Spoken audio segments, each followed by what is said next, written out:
Good morning. This is the time and place set for day 7 of the workshops into the energy choice. I'm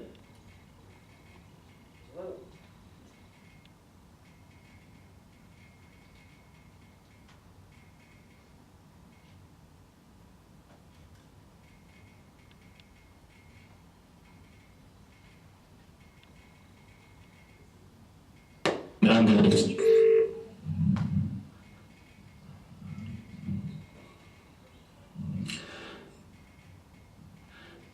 I think we're good.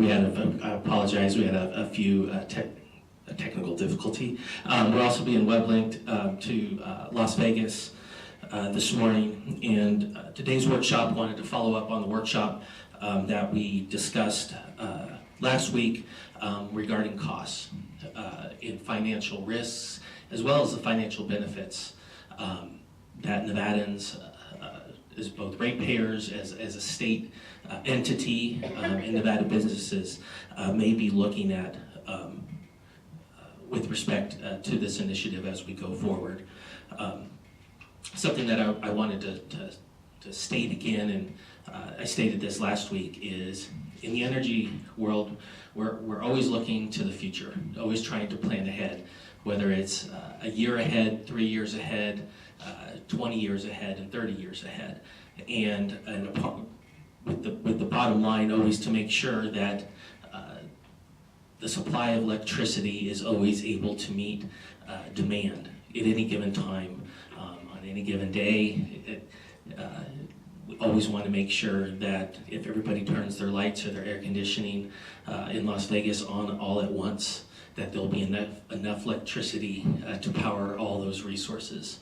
And in order to do that, infrastructure has to be built out and planned for, very expensive infrastructure long-term into the future, as well as looking at what kind of resources, generation resources, need to be procured in order to meet that potential demand.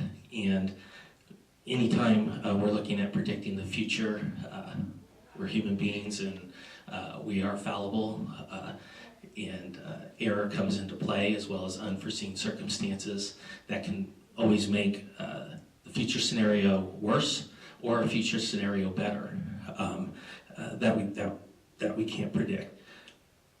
And so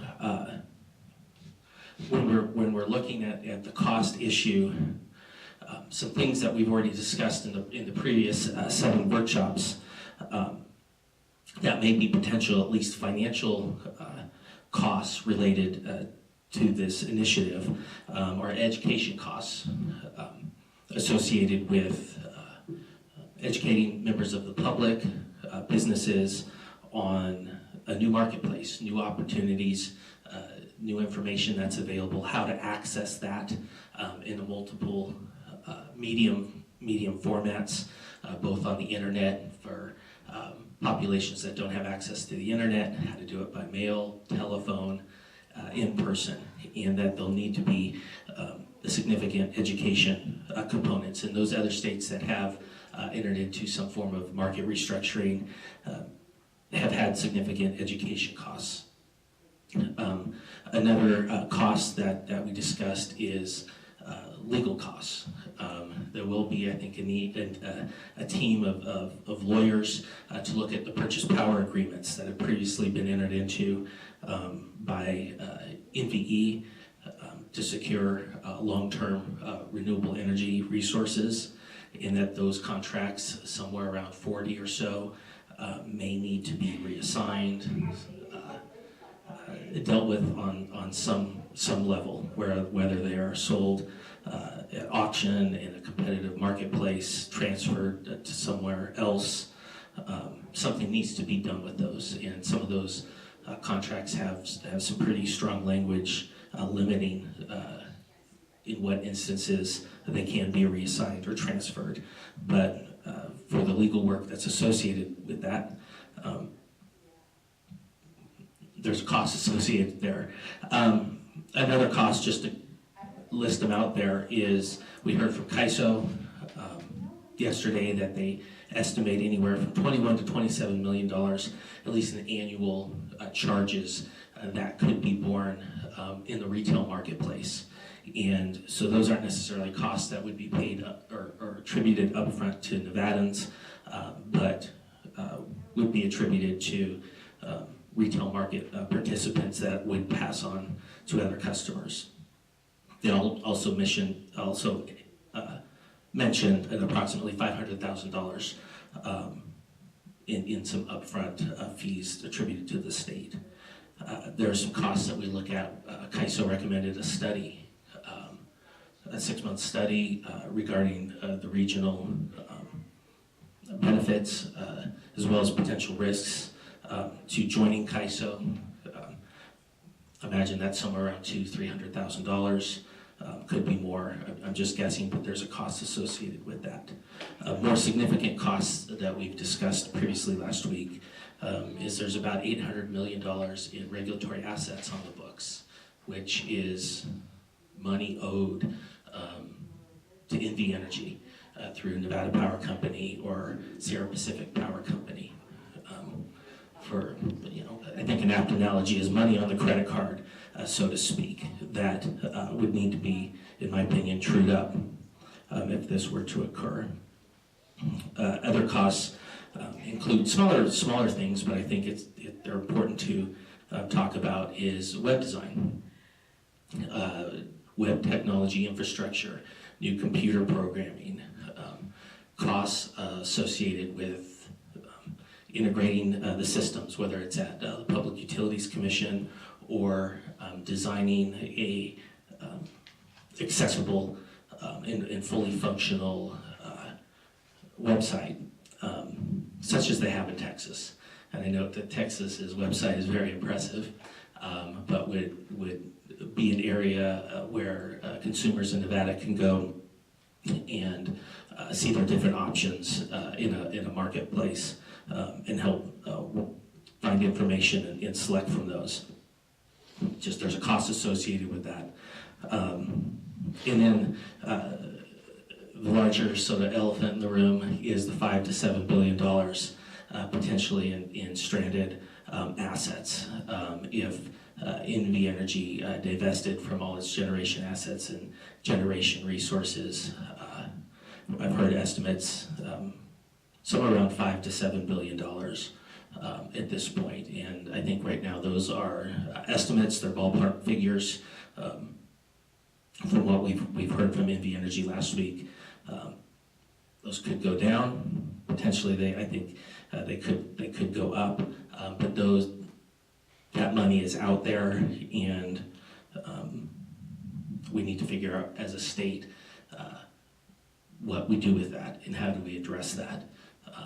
In the different options at play to do that.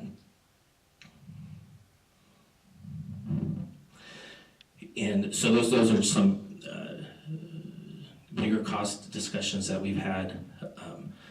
Last week we heard from NV Energy that if the petition goes through, it could potentially raise natural gas prices to customers, at least in northern Nevada, because they'd lose the ability on some of the shared electric and natural gas resources. And also concerns, at least we have in the record, regarding potential job loss to the states, the in-state workers. Now, on the other side of that, we've also heard discussions about economic benefits that are likely to come from passing this initiative, that it'll stimulate economic growth and economic development. We've heard from some businesses in these workshops, and I've also heard of many that are listening in on these conversations, who are looking at Nevada as a place to come and grow their business and open their business, and that will, invariably stimulate economic development when we're opening new businesses in the state through competition. That brings dollars into the state, both I think in terms of tax dollars, but also as jobs that are associated with that. And as well, what we've heard from some of at least the different states that have gone through restructuring is there's ways to mitigate any of these possible cost impacts to make sure that the average Nevadan it feels them as little as possible. And there are ways and strategies, I think, that can be employed to help mitigate those impacts. And so that's, so far with the cost discussion, I think in a very broad way, what we've heard so far.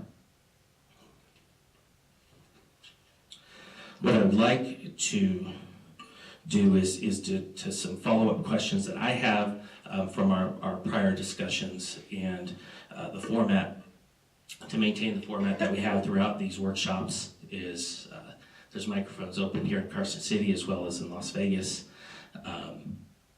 Anyone who's able to or interested in providing an answer or a response on the record,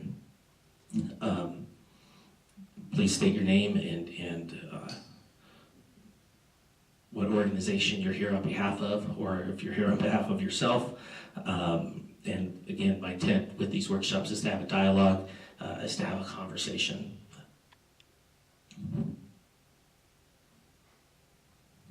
And so one question I have with respect to possible costs and benefits is in the area of economic development, economic growth, and possible job creation. Are there any, or is anybody able to quantify or give any kind of ballpark figure of what kind of job creation we could be looking at if this initiative passes?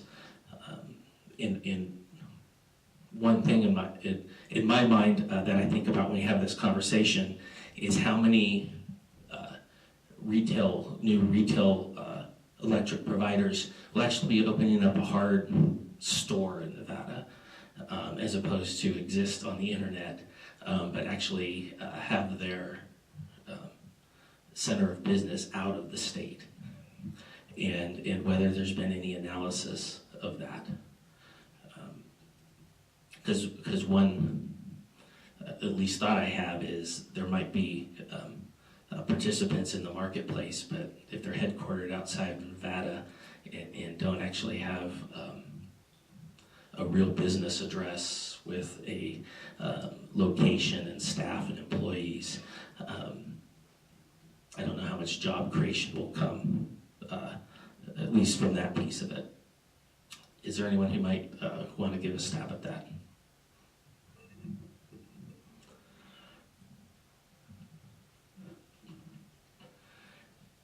Good morning, Mr. Rollenhoff, and thank you for coming up. John Wellinghoff, and on behalf of VCI, Mr. Chairman, thank you. I don't have any numbers, but I have an analogy that I can give you. And I have some very personal experience with that analogy, and that's Solar City. When the state of Nevada really opened up net metering and really allowed net metering to be a very viable and flourishing industry, Solar City and others like Sunrun realized that because of the market here, they were going to have a presence here, and so they did establish a number of outlets and a number of both retail and wholesale facilities. But more importantly, and I think this is the part for the retail providers you might get in the state, more importantly, once they realized that there was business here, they also saw that Nevada was a good place to locate other aspects of their business because of the low taxes and because of the very relatively inexpensive infrastructure. So as a result, Solar City opened up a call center in Las Vegas where they had several thousand people. There were several thousand new jobs that were brought to Nevada because of the fact that, number one, there was a business locus here, which was the net metering business, but more importantly, that call center wasn't for Nevada, that call center was for the entire nation. So I think we may see a similar effect where a number of retailers may be doing business in other states, in New York or in California or other states that are relatively high-cost states and may have other aspects of their business there, and then once they realize that there's actually business here in Nevada, they may start moving other aspects of their business to Nevada as well. And thank you for that, Mr. Wellinghoff, because I think it's relevant to look at our state's experiences with the net metering, in that some decisions that were made by this commission back in 2015 had very negative impacts on the jobs in the state. But I also think the state's image suffered, just in terms of the state's branding, when the state was perceived as anti-net metering. It hurt our state in that regard, and it's an intangible or difficult to quantify, but I do think there was negative impacts from it. There were businesses perhaps wanting to come to Nevada, and looking at the time of some of the rooftop solar decisions might have made them think twice. I think in a negative way. Fortunately, I think that we've turned that around, and that's no longer the case. And I can say, at least anecdotally, those businesses and those jobs are coming back. I've seen Solar City in the Home Depot again when I go there on the weekends, and see some of the trucks driving around. And I've heard from whether it's Sunrun or Vivint Solar and Tesla/Solar City that they are bringing jobs back now that our state policies are back on track in decisions. And so I do think it's difficult to quantify those numbers in a hard way, but at least that's what I'm hearing, and that's my perception. Mr. Chairman, I think certainly this commission has contributed mightily to rehabilitating the reputation of Nevada with respect to net metering, as well as the legislature, and I know the industry is thankful for that. But my larger point is that a lot of these companies, and there's dozens of retailers, retail providers out there, never think about Nevada as a place to locate their headquarters because they have no business here. But if once they have business here, and then they also see that Nevada is a low-cost place to do business, they certainly, like Solar City, may think of it as a place to expand their business that could be more of a regional or a headquarters location. But right now, there's no reason to do that. Thank you, Mr. Wellinghoff. Mr. O'Connor, good morning. Morning, Mr. Chairman. Philip R. O'Connor, Proactive Strategies, representing Retail Energy Supply Association, RESA. Obviously, you're trying to cover a lot of territory in all this.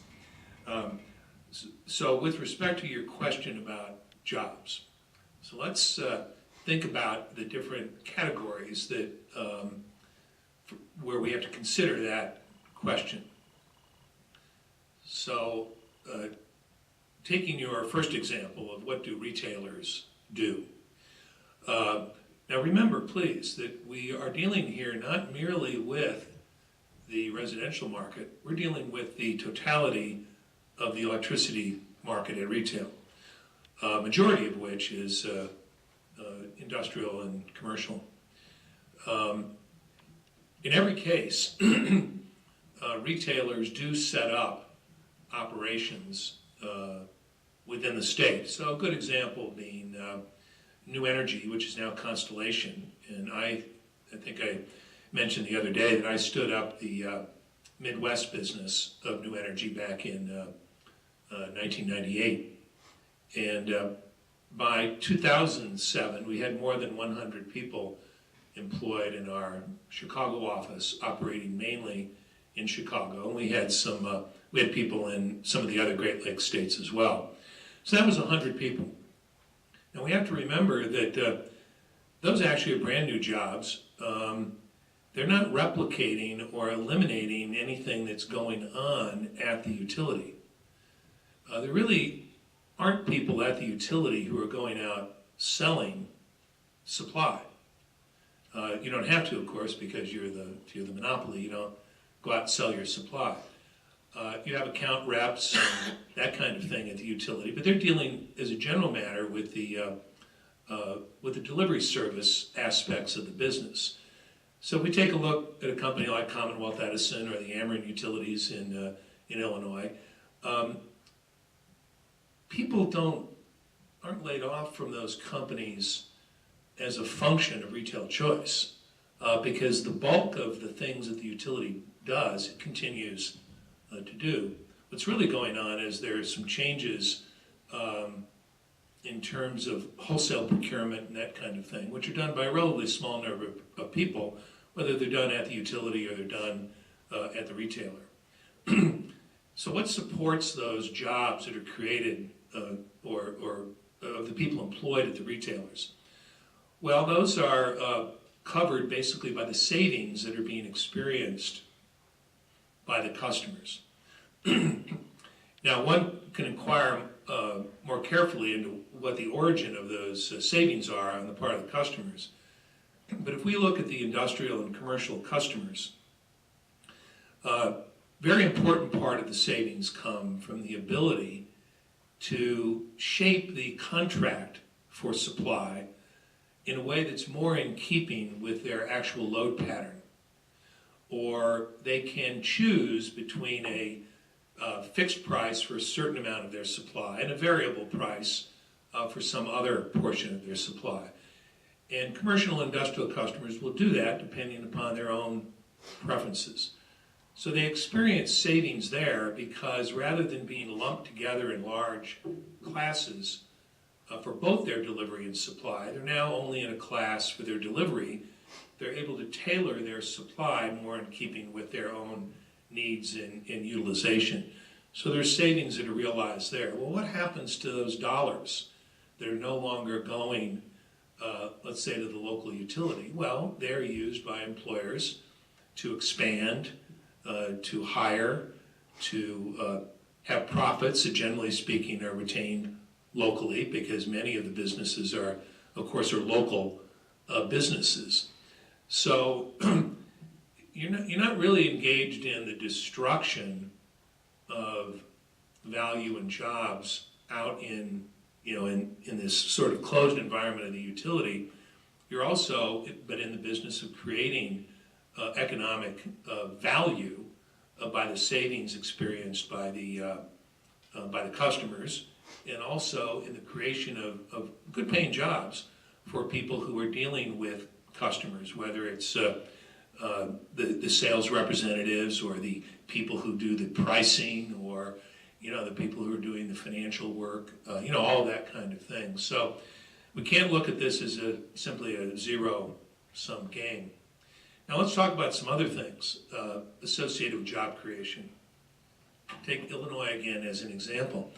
One of the things that we've been seeing in Illinois is the expansion or location of enterprises that use large amounts of electricity. So traditionally, back before electricity choice in Illinois, the average price in the state was about 10% or so above the national average. Since choice, on average, we've been about 10% below the national average. And gradually over time, within the Great Lakes region, Illinois has become the low-cost state, whereas it was the high-cost state. Indiana, which was the low-cost state, now has prices that are considerably higher than those in Illinois, particularly in the industrial sphere. So you actually see food processors, gas separators, companies like that locating or shifting production. So, these are questions that require a lot of careful, particularized analysis. It's not simply a question of, well, how many people are going to work for the retailer and how many people aren't going to work for the utility. It's obviously more complicated. But let me add one more thing on the jobs front. We will hear that if you don't have sort of the guarantee associated with comprehensive regulation of supply and generation, that there won't be investment in generation. Well, of course, the data tell a completely different story. Since 1999, 2000, and as early as 1997, what do we find in terms of the actual change in generating capacity in the group of 14 competitive jurisdictions in the 35 traditionally regulated states? Well, it turns out that they've added capacity at almost exactly the same rate as the change in consumption. Both have added capacity at the same rate. So in Illinois, for example, shortly after the competition law was passed in late '97, we had a massive influx of investment in gas-fired generation. It was really quite enormous. And we've seen similar phenomenon in the other competitive states. So the notion that the market will not deliver the capital necessary to build new generation is just belied by the numbers. I mean, the EIA data is clear. I'm not aware of anyone who's accused the EIA of, fabricating these numbers. I mean, they're real things, So I think even on that score, because what happens when you invest in generation? Well, you've got a construction job, you've got the people working at the plants. If they're more economical plants, you're getting, cheaper electricity, that kind of thing. In with regard to that point, what I wonder is, will there be investment or the same kind of investment in generation? Because we're seeing good investment in generation, especially new solar generation, large-scale utility solar in Nevada right now. And if, for example, we join CAISO, they have surplus of solar generation, practically giving it away. All that solar generation then comes into Nevada, into the Nevada market. There's not going to be an incentive to construct new large-scale solar facilities like we're seeing right now, and that the market will disincentivize that new construction. Or do you disagree with that? Well, let's assume it's true, whether I agree or disagree. Let's assume it's true. The real value associated with that is going to be the lower price of electricity, not in the jobs associated with the production of electricity. So let's do a thought experiment. Suppose tomorrow electricity was completely free. That'd be a bad thing or a good thing? Suppose you could just get it for free. That was Thomas Edison's original Right. belief. Well, suppose that were true. That would end up being a good thing. Absolutely. We wouldn't lament that nobody was getting paid to produce electricity. we would be happy because it would mean that things that we do with electricity, we could do more of, we could do it less expensively, and we know that on average, electricity prices have fallen against general inflation over the long haul, and that was a good thing, right? We're all for that. Agree with you on that. But really, the basis for my question is going more towards expectations versus probability. And if there's an expectation that there might be new generation facilities built in Nevada, given that reality right now with the low-cost solar excess already in California, is that realistic to expect? Yeah, well, first of all, that would not be a function of retail choice. That would be a function of a wholesale market in which obviously cheaper supplies displace more expensive supplies. And remember, that's at the energy level, not so much at the capacity level. Because as we all know, the capacity value of solar and wind is less than it is for a coal plant or a gas plant, because you simply can't turn the sun on and turn it off and so forth. So the capacity value is not that great. It's a question of the displacement of a production of a kilowatt hour at any given point in time. And that, of course, is already a feature of the market.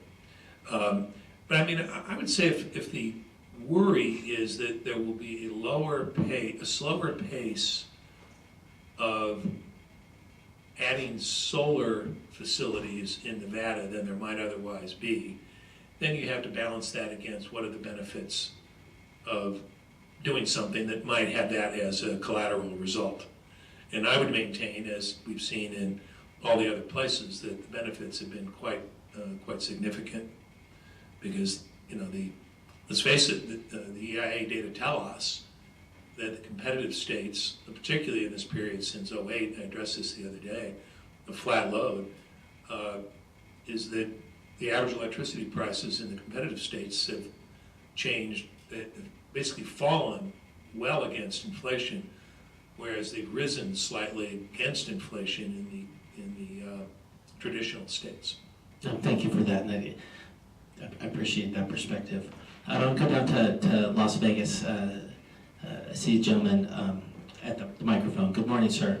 Good morning, Mr. Chairman. Jesse Newman on behalf of the IBEW.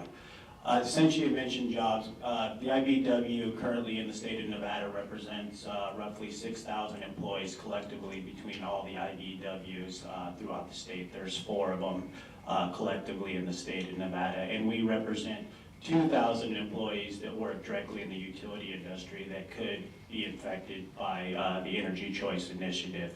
And what I wanted to talk about a little bit about today is some of the things that we do know.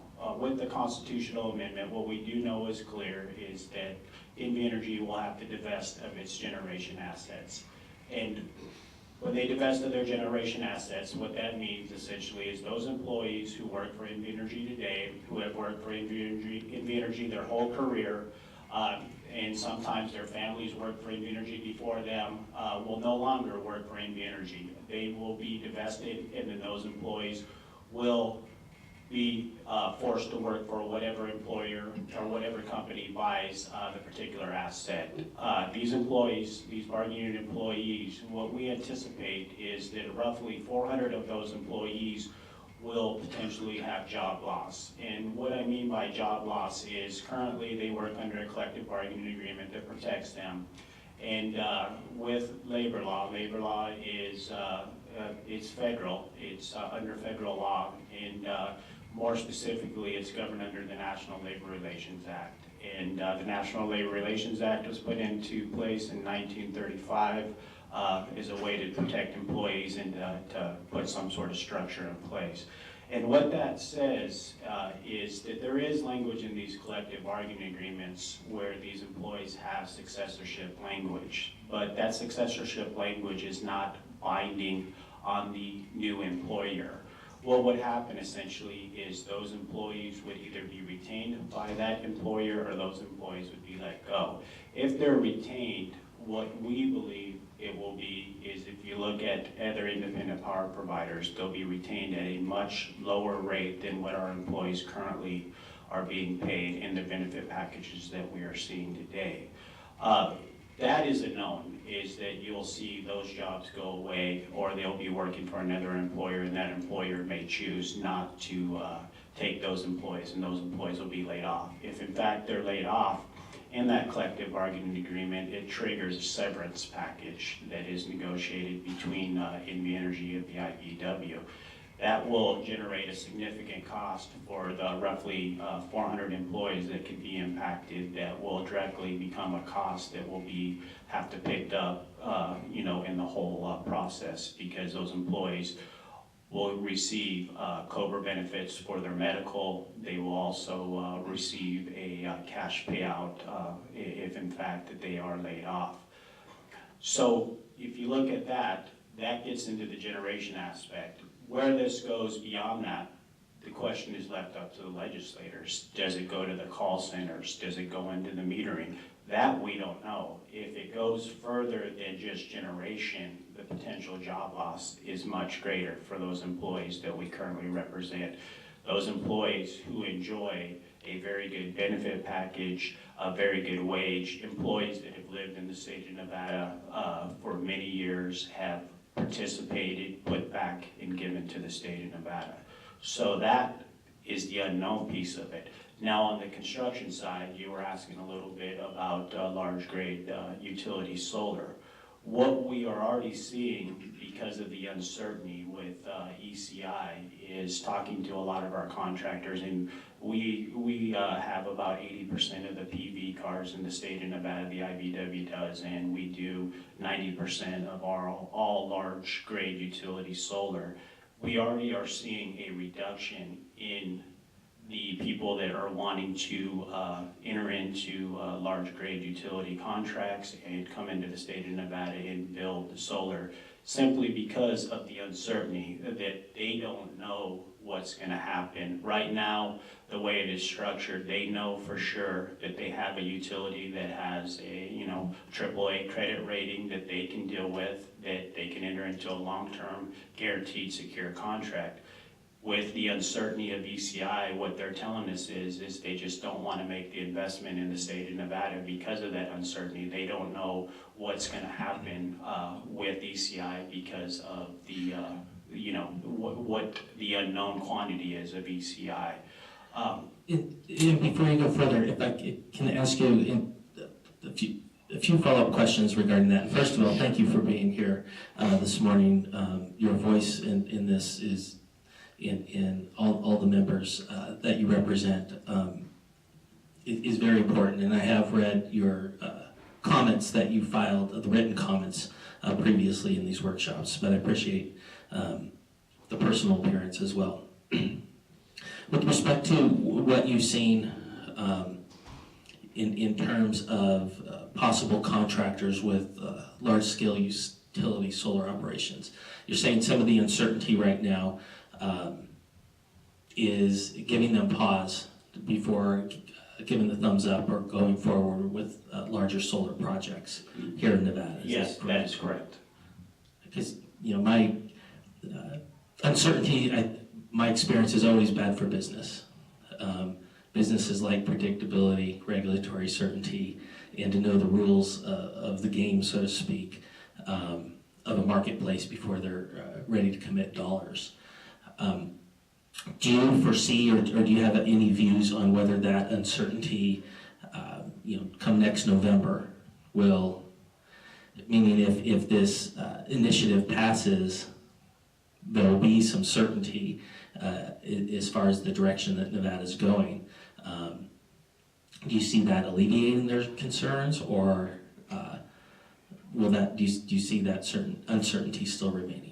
From what they're telling us is no, it won't alleviate that uncertainty. Right now, what the certainty that they have is that they have a structured market, they have a integrated utility that they negotiate long-term contracts with. Those contracts, obviously, depending on how this is all split up, will go multiple different directions. It'll be multiple different players that have those power purchase agreements. And The certainty is that NV Energy has been in the state of Nevada now for roughly 80 years, stable, great for the economy, and they've been stable. Who comes in, that's the unknown.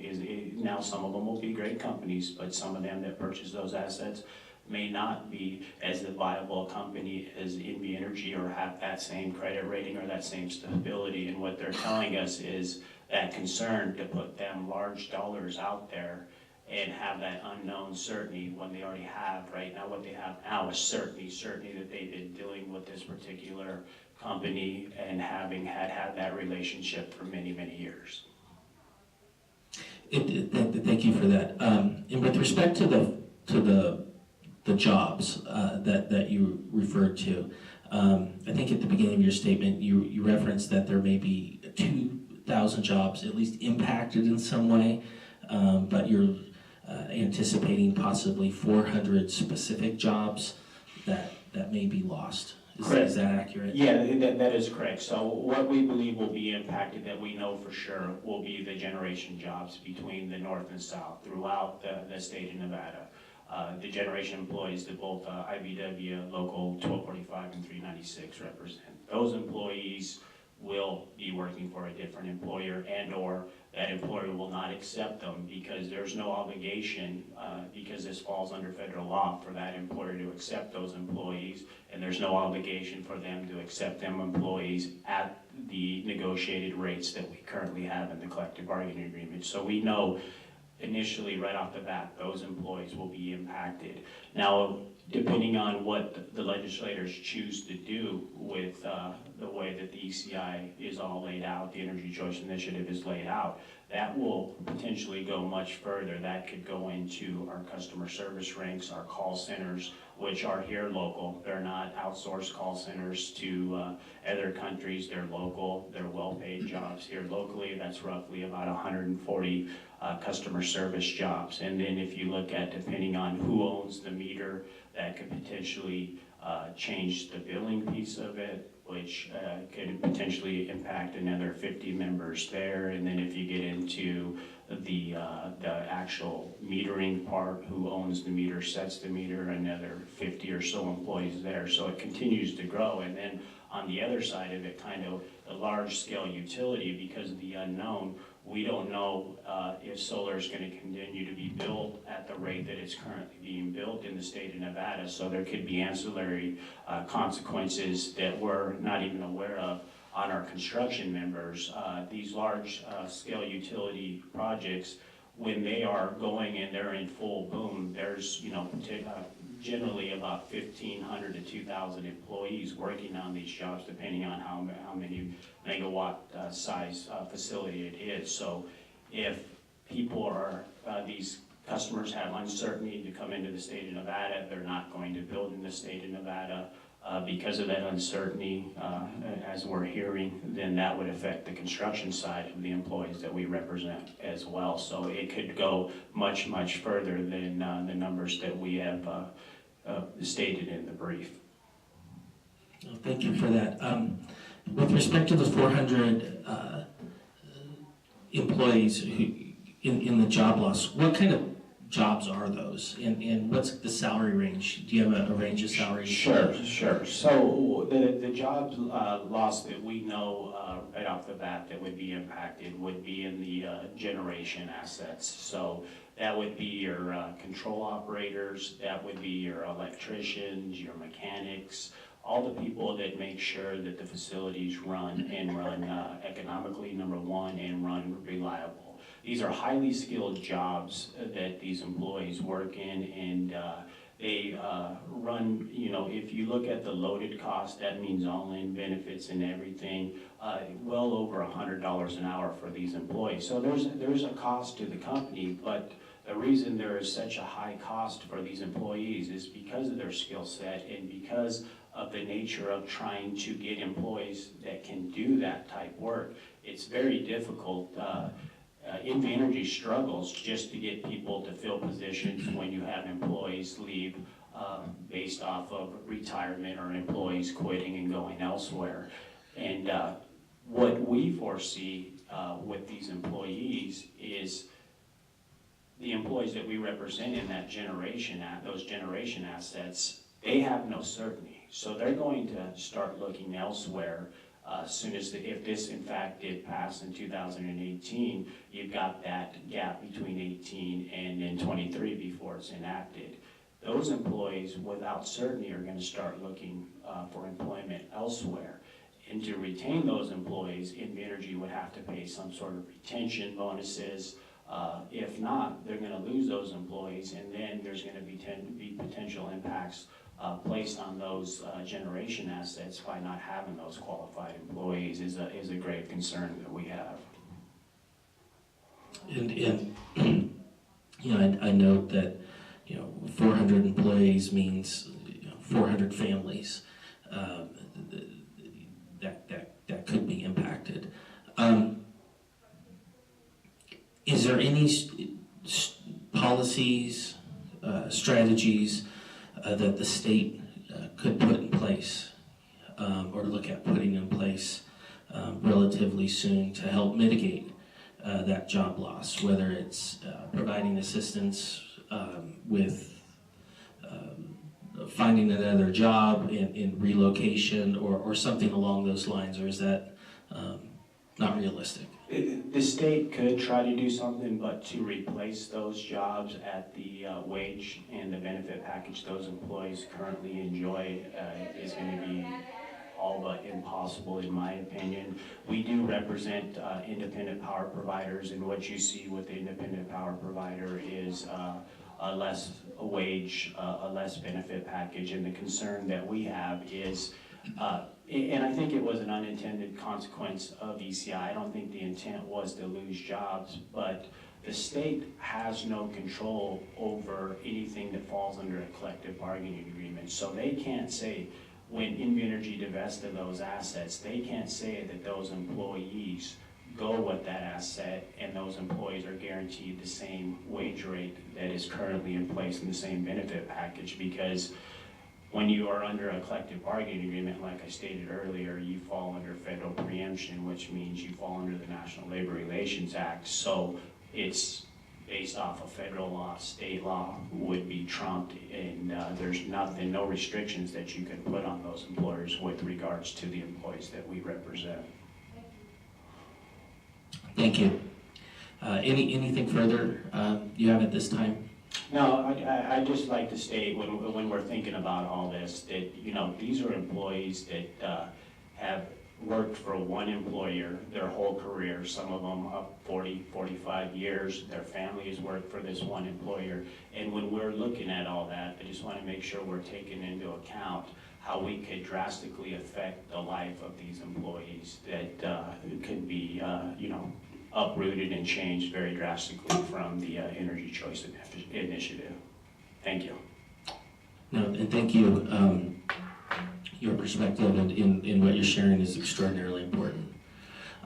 Coming back up here to Carson City, good morning, Mr. Volz. Good morning, Chairman. Fred Volz for the record. It seems like we need to have a little bit of a primer of business formation and operations 101 this morning, given some of the comments that I heard from Carson City.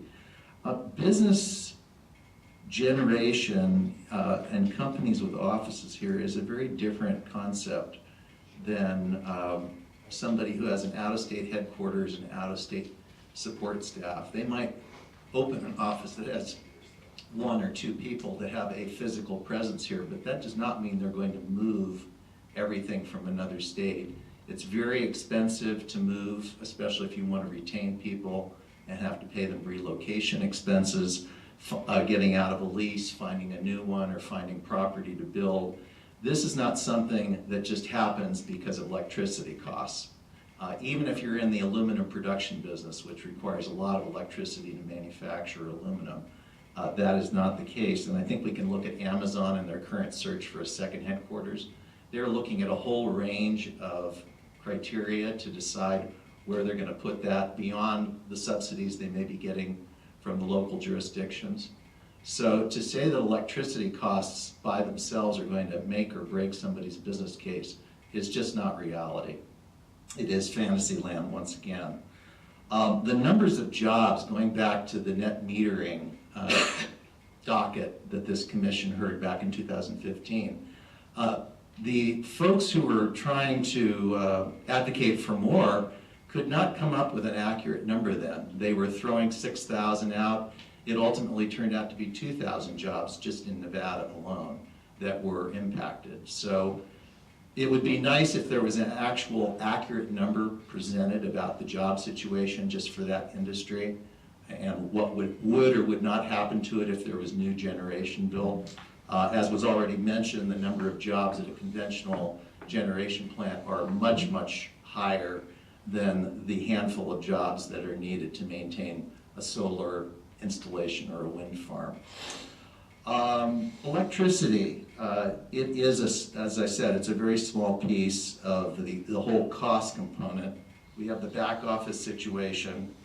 And interestingly enough, we already have quite a few companies who have chosen to locate in this state, independent of the electricity issue, because we have no inventory tax, unlike California and some of the other neighbors. And that is, for somebody who is operating a warehouse to supply retail, a huge cost factor for them when they have to pay that versus not.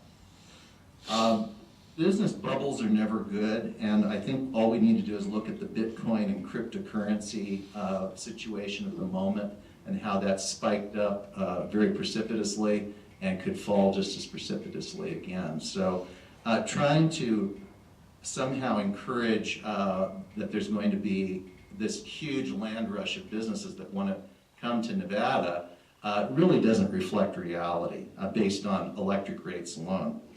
I do take great exception with the Illinois economic miracle. It is a state that is in major financial trouble. It can't pay its bills. Its public pension system is a disaster of underfunding. And the productive people in that state are leaving almost at the highest rate in the country from the statistics I've been looking at. Again, electricity is not making that decision for somebody whether to stay or leave. And many of those businesses are either going to Wisconsin or Indiana for a whole range of other reasons, from oppressive regulations that the state has imposed. So again, electricity is not the driver there. And even though the claim is that the rates are the lowest in the Midwest, that is not keeping businesses in Illinois. A few other comments. First of all, the new generation that you mentioned, Chairman, may never occur, because these companies who may be coming into the state if the initiative passes can go elsewhere for the supply. They do not have to buy the existing generation of NVE. They can pass on it if they believe they can generate it more economically and sell it and still make a profit. So we have no guarantee of that whatsoever. And finally, free electricity. That's an interesting concept, because we are not in this state trying to encourage more usage. We keep trying to ratchet it down further and further through the renewable power standards, the clean energy plan, etc. And more importantly, when somebody receives something for free, they typically don't appreciate it as much as if they've worked for it. And so as a result, there could be a lot of wasted electricity if we were in such a situation. No conservation is really worthwhile to somebody, because if they're not paying for it, they're not going to benefit from it. And I wanted to go back, if I may now, to mention a couple of other costs that I didn't hear in the summary. Sure, please. Okay, thank you. The first one is the cost of creating and maintaining the integrated resource planning process, as well as the renewable power standard. The inputs are going to be coming from multiple sources in this environment if it is created. It's not coming from one entity where the PUC is saying, here, NVE, you create this, and we will then rule whether it's acceptable or it needs to be modified. That is a multi-million-dollar cost, I would submit, because you're going to have another entity that brings that all together that we don't have now. The other one, cost that wasn't mentioned, was reduction of taxes paid by businesses based in the state. Because again, for the same reasons that businesses and electric companies in particular might be based in another state and simply have a satellite operation in this state, they're not going to be paying property taxes and all sorts of other taxes that they will ordinarily be contributing to the state and local governments. Our schools will suffer, transportation, etc. And the final cost impact that I'm seeing that we didn't mention at the beginning today was the reduction of charitable contributions by companies that are based in the state and have some sort of skin in the game, if you will, for how well we do or not do as a state. Companies that are based out of state don't have much of an interest in the local affairs that are going on in the state and don't contribute to charities in nearly the same numbers as they would if they had a headquarters here. Thank you. Thank you. And thank you for your comments, both today and throughout this workshop. I've found them to be very helpful. I'm going to go down to Vegas. Good morning, sir. Thank you, Mr. Chairman. My name is Rusty McAllister. I am the Executive Secretary Treasurer for the Nevada State AFL-CIO, representing about 175,000 members and their families here in the state of Nevada. And we certainly have concerns about the costs and the possible increase to costs that our members would be faced with in the event that this deregulation takes place as it currently appears that it could. Just based on historical data that you can go online and look, and it's not too hard to find that the historical data shows that typically in states that have deregulated, the costs have gone up. I mean, it's very rare that it hasn't. As a matter of fact, if you took all of the states right now that, at least for the research that I've done and the stuff that I've looked at, if you took all of them and lumped them together, the cost of the hourly kilowatt hour rate is higher than we are currently having here in Nevada. We already pay lower on an average than all the states that are deregulated if you lump them together. Looking at some data from 2017, the kilowatt hours here in Nevada for residential with a comparison to all the states that surround us, there's only a couple states that have lower rates than us as it is around us. And if you look at, and that's for residential, if you look at business, Nevada has the lowest kilowatt hour compared to any of the states in the western United States around us. So certainly that doesn't lead us to feel like we're going to get a good deal out of this. You take that and couple it with the costs that have already been kind of debated and discussed in your committee, sir, the $5 to $7 billion estimated cost of stranded assets and contracts that would have to be paid for by ratepayers. It would seem almost impossible that the rates could actually go down, that they would have to go up. That being said, my members don't have $20 or $30 extra per month to pay extra for power bills. They just don't. We're not in the luxury situation that many ratepayers are, and some businesses. That's just not what our membership is made of. We don't have that kind of funds to choose to do that. So we certainly have concerns with regards to what we suspect is a bill of sale. I mean, you look across the country, states that have deregulated, they have, there's been multiple lawsuits filed and fines paid by these companies that have gone out and participated in deceptive trade practices through sales to sign people up only to double and triple and in some cases 5 times their rates increases. We can't, we certainly don't want that to happen here in Nevada. We are hopeful, and we are, I guess, depending on you, the rest of the PUC and the legislature, to assure that our members aren't impacted in a negative way, financially or otherwise, by this freight train that appears to be on the horizon. So with that, Mr. Chairman, certainly we have concerns, and we're watching very closely to how these proceedings are taking place because, as I said, our members just can't afford it. Thank you, Mr. McAllister, and thank you for being here this morning and speaking on behalf of the AFL-CIO. One ask I would have of you at the conclusion of the workshop is I'm going to reopen some of the written comment period. In any information or data that you've cited in the sources for that would be helpful if you were to submit that so that it can be included in the docket and the record in this case. Yes, sir, thank you, Mr. Chairman. Thank you. Good morning. Good morning, Mr. Chairman. For the record, Danny Thompson. I represent IBW 1245, and today I'm representing myself as well.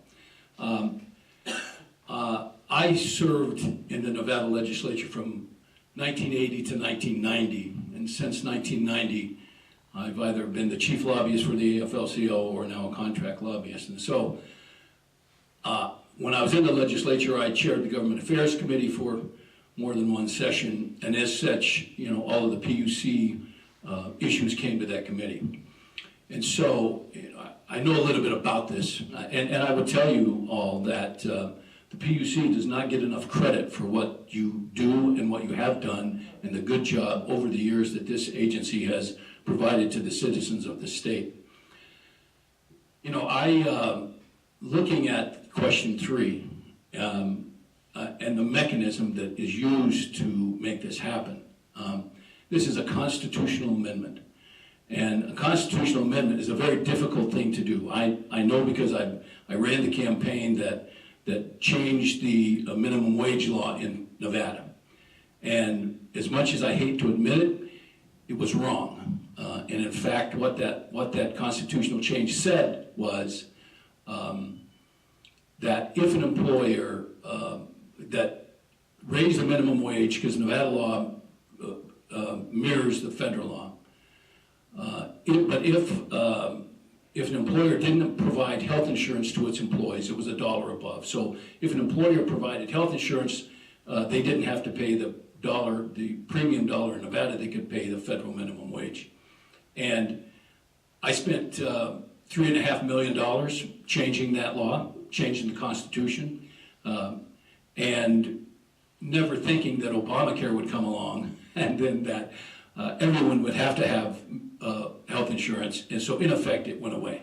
The problem is, it's still in the Constitution. That's what it says. And to change that, it's a 5-year process, and at least, well, probably now today it's probably $5 million, and you probably get a better number from the people who are running this campaign, but it's a very difficult process. It takes 2 elections and a vote of the legislature. And so putting this in the Constitution makes no sense at all. And not just, I mean, because minimum wage is pretty straightforward. This is extremely complicated. I mean, there are so many, you know, my dad used to like to say, there's a lot of hair on that dog. Well, there's a lot of hair on this dog because, you know, there are so many unknowns and so many people, literally everyone in the state is impacted by this decision. And I would tell you that most of them don't know what they're voting on. Most of them thought, and you all, I don't need to tell you all about the solar fight that was just recently completed and put to bed, but most people thought, and people were told that if you vote for this, you're bringing back solar. This has nothing to do with solar. This is all about rates and all about who provides electrical choice. And I don't think, because I was in the legislature when all of this was considered, I don't think you have to look any further than California. In California, when California deregulated, and the first market that was impacted was the San Diego market, and their rates went up 800%. There were rolling blackouts, there were all kinds of fraud problems. I mean, you name it, it happened there. You don't have to look any further than what happened in California to see what the potential is to happen here.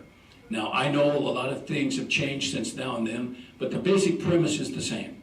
And if you look at what happened there, some $40 billion, or may have been more, I don't remember the exact number, in stranded costs and assets had to be paid for by the rate base in California.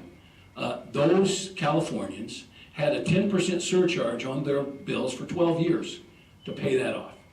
And, you know, if you look at a comparison of California and Nevada, in Nevada we have just under 3 million people, 3.9 million people, and the the estimate is $5 to $8 billion in stranded costs and assets in Nevada that the utility currently holds. Well, it's a pretty simple math. Divide the number of ratepayers by the $8 billion or even this $5 billion. It's an astronomical number per person. So for anyone to say the rates are gonna go down or not go up is lunacy. They're gonna go up just based on that fact. And, I've heard people say, well, we will legislate a solution to this problem. Well, I would tell you, legislating away that company's rights to recover their money is impossible based on mountains of case law. And if you know anything about that, you know that that's true. My view is I would agree with you on that, and something I've said publicly before, actually, even the first day of the Governor's Committee on Energy Choice, is my view is that the state has a legal and a moral obligation to make NV Energy whole. We existed under a regulatory compact, which is one based on law but also on trust. And if the state of Nevada is going to break that, we need to do what's right and make them whole on that. So go ahead. And I think that all of their shareholders would agree with that, right? I mean, because there will be so many different parties to the lawsuit that the courts would be clogged with those lawsuits. But I think at the end of the day, when you talk about costs, it is totally unreasonable to think that costs aren't going to go up just based on the recovery of those assets. And then, the experience in other states where, people have been lied to, there will be people going door to door. In other states, that's what happens, trying to sell, the latest, greatest deal to someone. And, I would tell you that the PUC has done a great job regulating one company. But your ability then to regulate Ohio Power and Light or Idaho Power and Company, to enforce the RPS on them or to enforce the law is going to be difficult because the size of the Public Utilities Commission in Nevada will have to grow according to whatever the demand is. And I would tell you that the demand will get great really soon. And then I think the other people that are harmed by this initiative are the very people who thought that that's what they were voting for, and that's the people who are the net metering customers. Net metering customers receive a subsidy. You can call it what you want. I mean, they call it an incentive, call it what you want. It is a subsidy. They're being paid more for something than it's cost to produce. And so I would tell you that if you do away with the company that's paying that subsidy, who is going to pay them for their premium for their power that they're putting back on the grid? I know that I, in my capacity, had served on the Southern Nevada Water Authority's rate committee, where we had to come up with rates, to try to encourage conservation, one, and to keep the business running. And a $2 service charge, you would have thought it was the end of the world. And to some people, $2 a month is the end of the world. And so I can tell you that most people don't care where their energy come from at the end of the day. The average customer wants the lowest price that is reliable, and they don't care where they get it, but they don't want their bill to change. And I don't think a water bill is any different than a power bill. I can tell you that that's what people care about. And so in total, this thing is insane. We already have reliable power that is regulated and done right. We already have low rates that is clearly evident. Anyone can look. And I think before this commission, the last 4 rates have been decreases, as I recall. And in fact, I read in the paper that the NV Energy was going to lock their rates in for a period of time. And so, I think it goes back to the old adage, if it ain't broke, don't fix it, because all you're going to do is break it. And so I don't see where this thing, excluding job losses and everything else, is going to be good for Nevada. No, thank you, Mr. Thompson, for being here this morning and for your comments. Ultimately, it's up to the people of Nevada. as to whether this passes or not. But presuming that it does, do you have any recommendations or thoughts on what the state can do to help mitigate those concerns that you've just expressed? Well, my fear, and this is one that anyone that knows anything about the legislature will agree with, my fear is that it does pass, and then you go to the legislature, and that's what is directed by the initiative to do.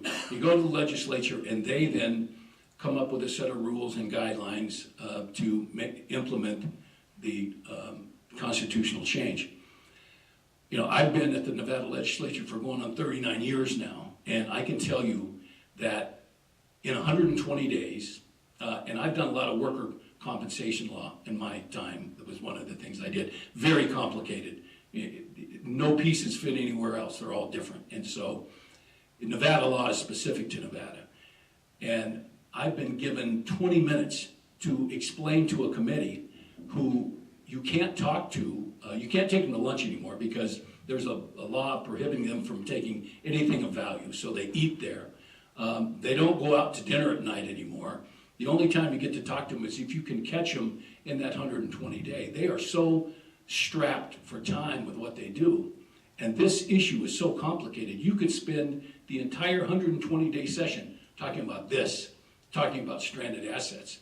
And so this issue will be given about this much time. And what happens is they're gonna make mistakes. And I fear that will happen. But because it's directed in the initiative, that's how this thing is all plays out. I don't think you can change that.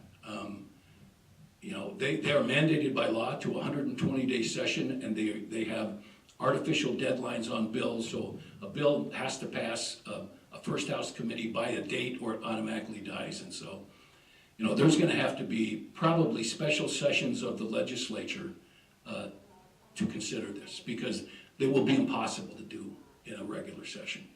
And so you know, that's going to incur costs. You know, that's very expensive for those folks to be there. But I don't know how the only other way that it could happen is that they direct you, the Public Utilities Commission, to make those decisions. And I think if they did that, this is going to be a lawyer's full employment act, because there's going to be lawsuits by opposing parties who don't think that's right, you know. And you all see those every day, but I think this is going to be front and center for them. So thank you. Thank you. For being here today and for your comments. I think the perspectives are very important to have on the record. So thank you.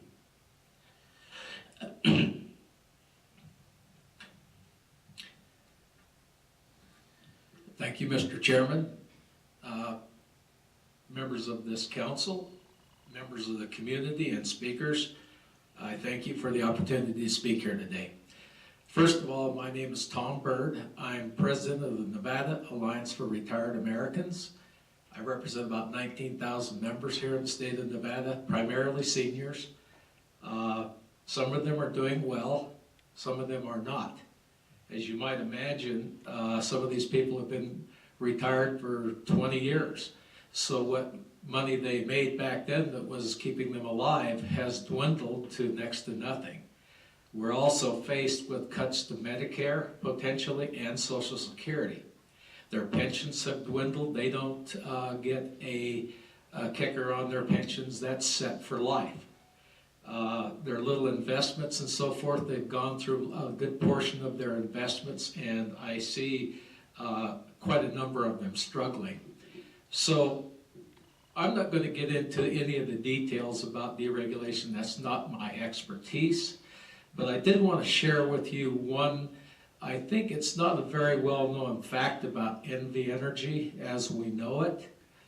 When Berkshire Hathaway took NV Energy over, I had the opportunity of meeting Paul Cadell at one of our senior forums, and he told us that day that their priority was to decommission all 5 of their coal-fired plants and replace them megawatt for megawatt with green energy. Now, as I understand it today here, talking to this body, as that's been accomplished for the most part, they've already decommissioned 4 of them. I understand that there's 1 of them they use for peak energy purposes. And as my wife and I, in this colorful top here in back of me, live in Smith Valley, where the energy out there was somewhat unreliable.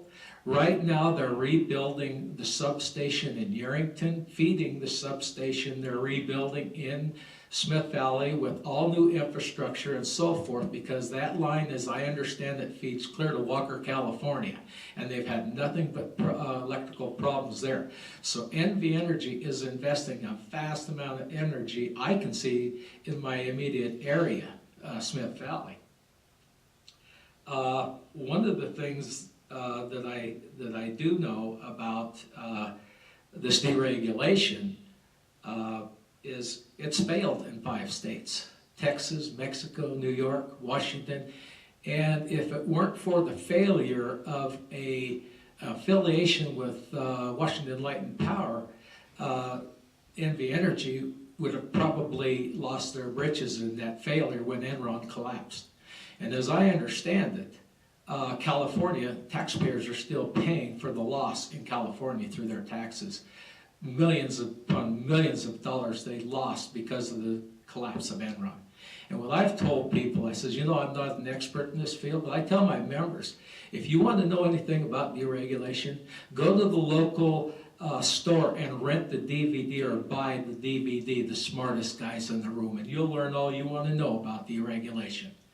That said, I want to give you a couple of talking points here. I've been on the internet, thank God for the internet, and found some testimony from people in other states that are already experiencing and have had deregulation for some period of time, if I may.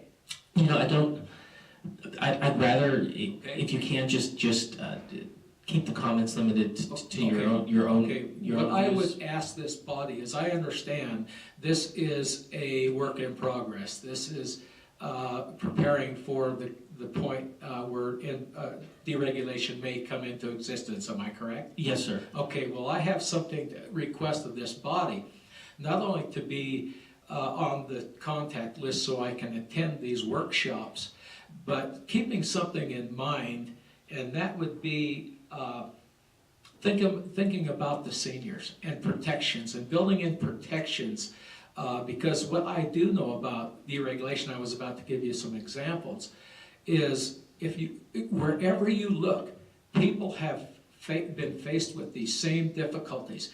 They're being bombarded with teleconference and people out of state and so forth. And the deal is too good to be true, so more times than not they take the deal. Well, that deal comes along with a contract, a year, 2 years, or whatever that may be. The problem being is when they have an outage or a problem with their power, who do they call? So that's what I'm saying is if we have built-in protections for the seniors, which I represent, I'm a senior myself, I have a number to call and somebody that can mitigate that problem for me. We just recently had an outage there in Smith Valley. Well, I just happened to have a number for NV Energy. I called, got the call center, and within a half hour there was a guy knocking on my door. So that's the service we have today. I don't expect that with deregulation, from what I've learned and researched on the internet and read other people's testimony and so forth. So with that said, I would like to be, in fact, filled out the paperwork, I'll hand it in to the receptionist to be notified so I can attend the rest of these workshops, so maybe I could give you a little more input. I would appreciate it very much and would ask the commission staff to get with Mr. Berg to make sure that you're on that list. Okay, thank you, Mr. Chairman. Thank you for being here with respect to at least some of the comments that you were alluding to on the internet, and part of the reason why I at least didn't want to have those read into the record is I could find comments on the internet saying probably the opposite of that, of how restructuring has worked really well, and you can find them how it hasn't worked well, and the purpose of the workshops I really want to keep on is potential problem solving and identifying areas of concern, a roadmap forward, and some strategies on how to again maximize benefits and mitigate risks. And there's I think I could look at the different states around the country, and there's examples of where it has gone terribly wrong, but there's also examples of where things have worked well. And want to just take a broad view in looking at. But I very much appreciate, Mr. Byrd, your comments in the concerns, especially with our senior population here in Nevada. That's something very much on my mind. Folks who are living, especially on fixed incomes, and any increase in any monthly bill is something that they feel, and sometimes very significantly. And that's one of the reasons why I want to have discussion today about the costs. I'm going to take a 15-minute break right now to give our wonderful court reporter a break, and we will resume this conversation at 11:40. Thank you.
So as far as comments go, I guess we just submit them to, can we submit them online?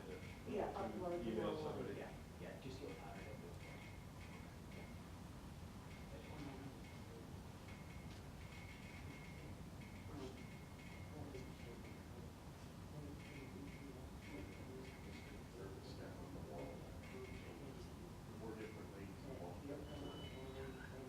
We're making something that's too cold or too hot. Good morning, Miss Kevin. Hey, Hank, how are you?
they use the Delphi testing. Correct. Okay. Again, Angel Coalition. I'm listening to this. This is a Delphi. And the time is unlimited. It's already a done deal with data. And especially having state credit from the governor's Department of Energy. Yes. Yes. Bright being the rhino that he is. And having a lot of time to help him. Sure. We got a problem.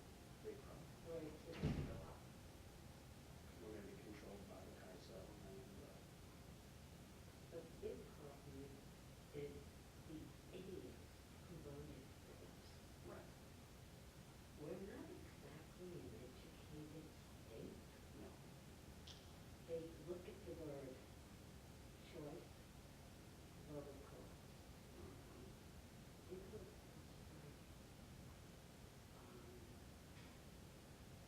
Josh something, who was one of the attorneys, Josh Griffin.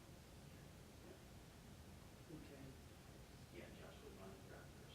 He was the drafter. and admitted there is no guaranteed prices on and because the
understandable, people didn't do it. You know, oh, well, Joey did not understand friend calls. Right, yeah. These people that have 20 figures, you just can't throw it down when it's like a credit card. Yeah. Small amounts you're going to be paying more. And I cracked up on the campus and I was like, no, Mr. Minor, I cannot understand the debt. I've been talking to people and the only thing that really grinds their attention is that phrase, there is no guarantee. Right, right. And then Joey, I think it was on Tuesday, who said, well, are you interested in a lawsuit? And I said to me, okay, and I told Sean, I said, don't look at take class that had been made and make Yeah, on the other side, on the other side. yeah, but The components of it. you there against that.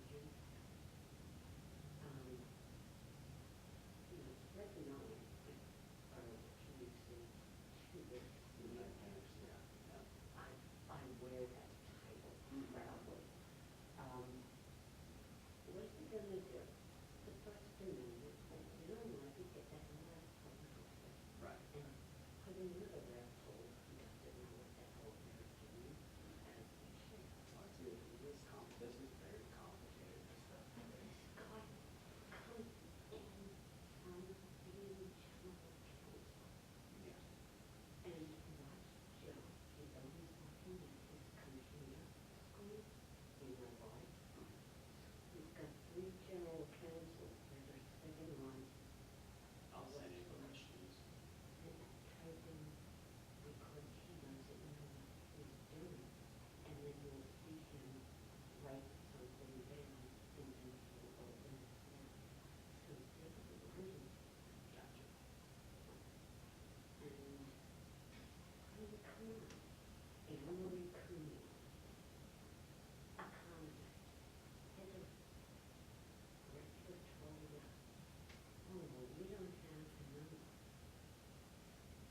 You know, and this is to be eloquent, all right. I mean, can't she decide Nevada, Colorado, Nevada? Really, you are talking with a friendship because she's all over the place. Right, right. I don't think she knows what the hell she's doing. Nobody wants to talk in generalities too, they're not words back things. And that's the problem. It's the same crap at the governor's convening. Right. I mean, they all should compete for the Fred Captain Award.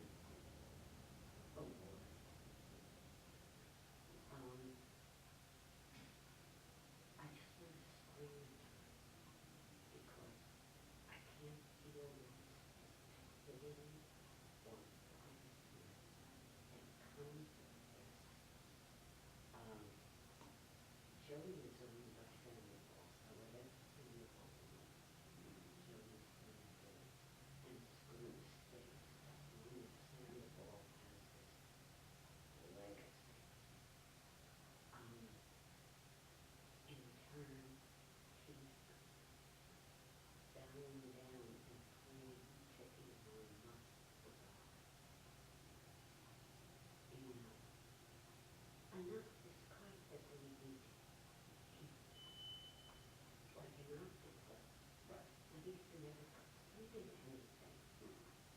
You know, he's the ultimate snake oil salesman, but people can't see that. Business is on there, some subsidies, the subsidies of business. Exactly. And that's the problem. Oh, well, we're gonna go to Mars. Yeah, okay, you can just go to Mars and operate your business from there. Solar, I'm going to green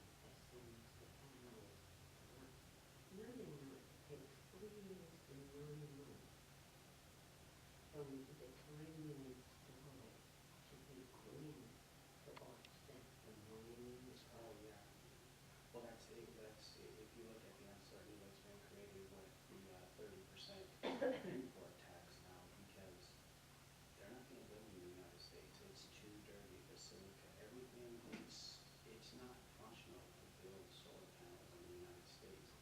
They're just not gonna let that happen. And China already was aware that this was coming, and they have been diverting solar panels to other places. That's why some of these large-scale utility projects are so far behind, because they can't get their panels. And so now you add 30% to the cost, and trying to push it through a certain way.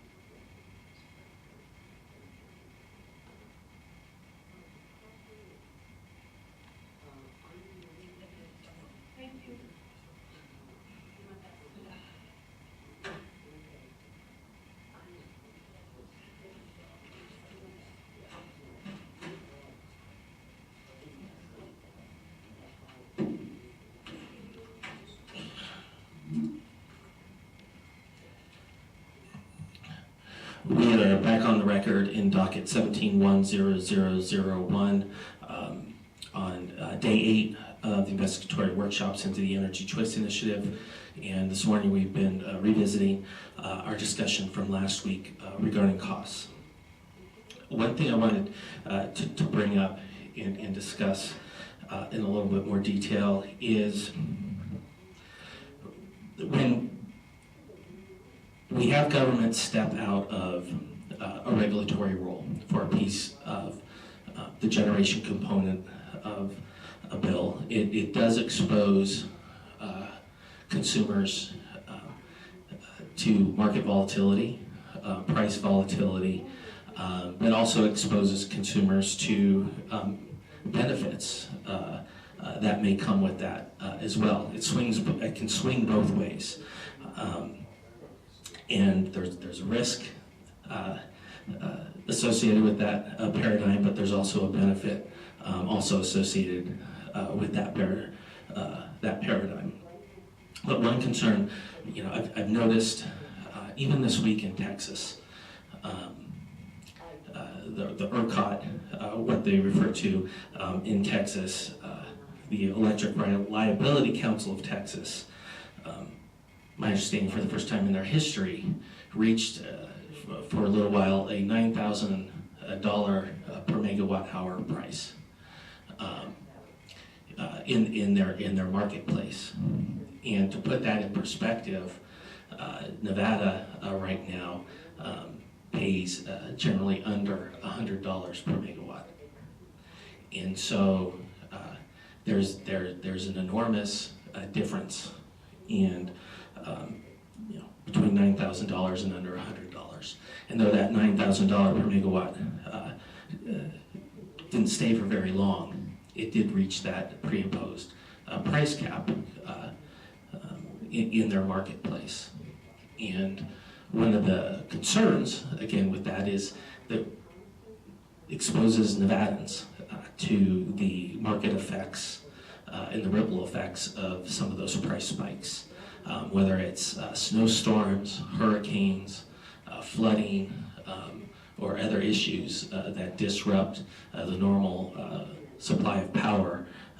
Once we remove regulation from that construct, people become exposed to how that plays out.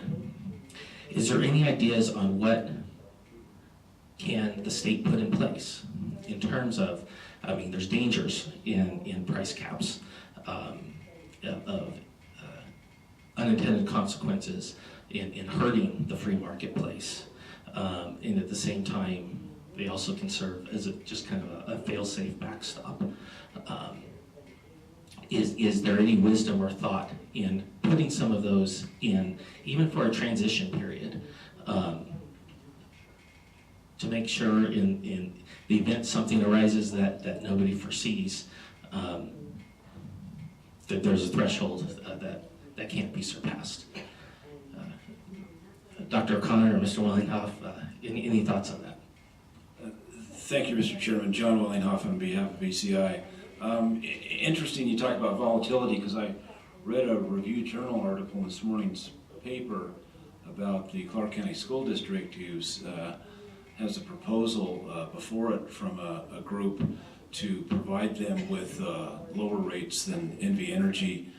They would go out under 704B and give them a 25-year contract, and certain elements are criticizing them for locking in for that long. And you're talking about volatility. It's the issue is choice. I mean, consumers will have choice as to whether they can accept prices of the wholesale markets and get real-time prices, and Dr. O'Connor can talk about that because he's actually experiences it himself. He's chosen to do that in Illinois, as I understand. But again, at the retail level, the consumers can choose. They can decide whether they want to go with the provider who will give them a 25-year contract, like the provider who's willing to step up for Clark County School District and save them millions and millions of dollars a year in their overall costs by doing that over what they'd be paying NV Energy, or they could decide to expose themselves to those market rates, that market volatility. So I don't think it's something that the commission needs to address, number one. Number two, you couldn't set price caps in the market because that's a FERC function. Ultimately, those are wholesale prices. That $9,000 that you talked about in the ERCOT market is a market rule price that's set by ERCOT. Some of the other markets, including CAISO, have actually lower price caps. I think the CAISO price cap is $1,000, I believe. So they can decide in those wholesale markets based upon authority from an approval by FERC, what that cap is, to provide some level of protections, but ultimately those are markets for wholesale rates. And then those wholesale rates, as they're translated into being purchased by retail buyers, those retail buyers then can decide what amount of risk they want to assume and what kinds of levels of volatility or non-volatility they want to pass on to their customers, their retail customers, in the products that they offer to those retail customers. So the retail customer then can choose the level of volatility they want to accept or not accept it, which I think is a good thing. I mean, I think consumers should have that level of choice to decide whether or not they want that risk or not. And if they want the risk, they could pay lower prices at lower times and higher prices at higher times. And if they don't want the risk, they could pay a level price like the school district for 25 years and still pay lower than they're paying to Nevada Power right now. And thank you for the comments. Caveat on the record. I don't want my discussion or my comments in any way to be attributed to anything that might involve a future application. Sure. By the Clark County School District regarding 704B. So I just want to clarify, my comments aren't directed to that and aren't I'm not prejudging in any way that, and we're having a different type of discussion regarding the impacts of the Energy Choice Initiative. But I do take from your point, Mr. Wellenhoff, and I think it's a good one, and we talked about it last week, is there are mechanisms to help protect customers from those market volatility implications. And that's kind of what I wanted to get out on the record and explore what some of those can be for those who choose to avail themselves of those. And one of those is long-term contracts in locking something in. And there's a risk in doing that.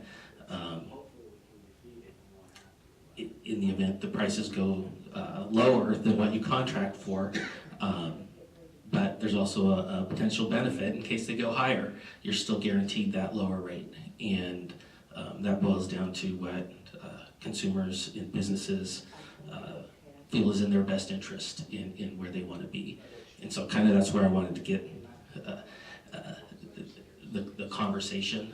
But is there any wisdom, again, why we go into a transition period,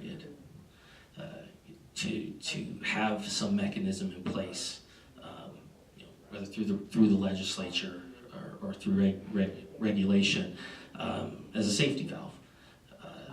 Just when a state or anyone starts up something new, there's going to be some road bumps, some speed bumps. I think it's inevitable, and just something in place until those get ironed out, until the marketplace works itself out?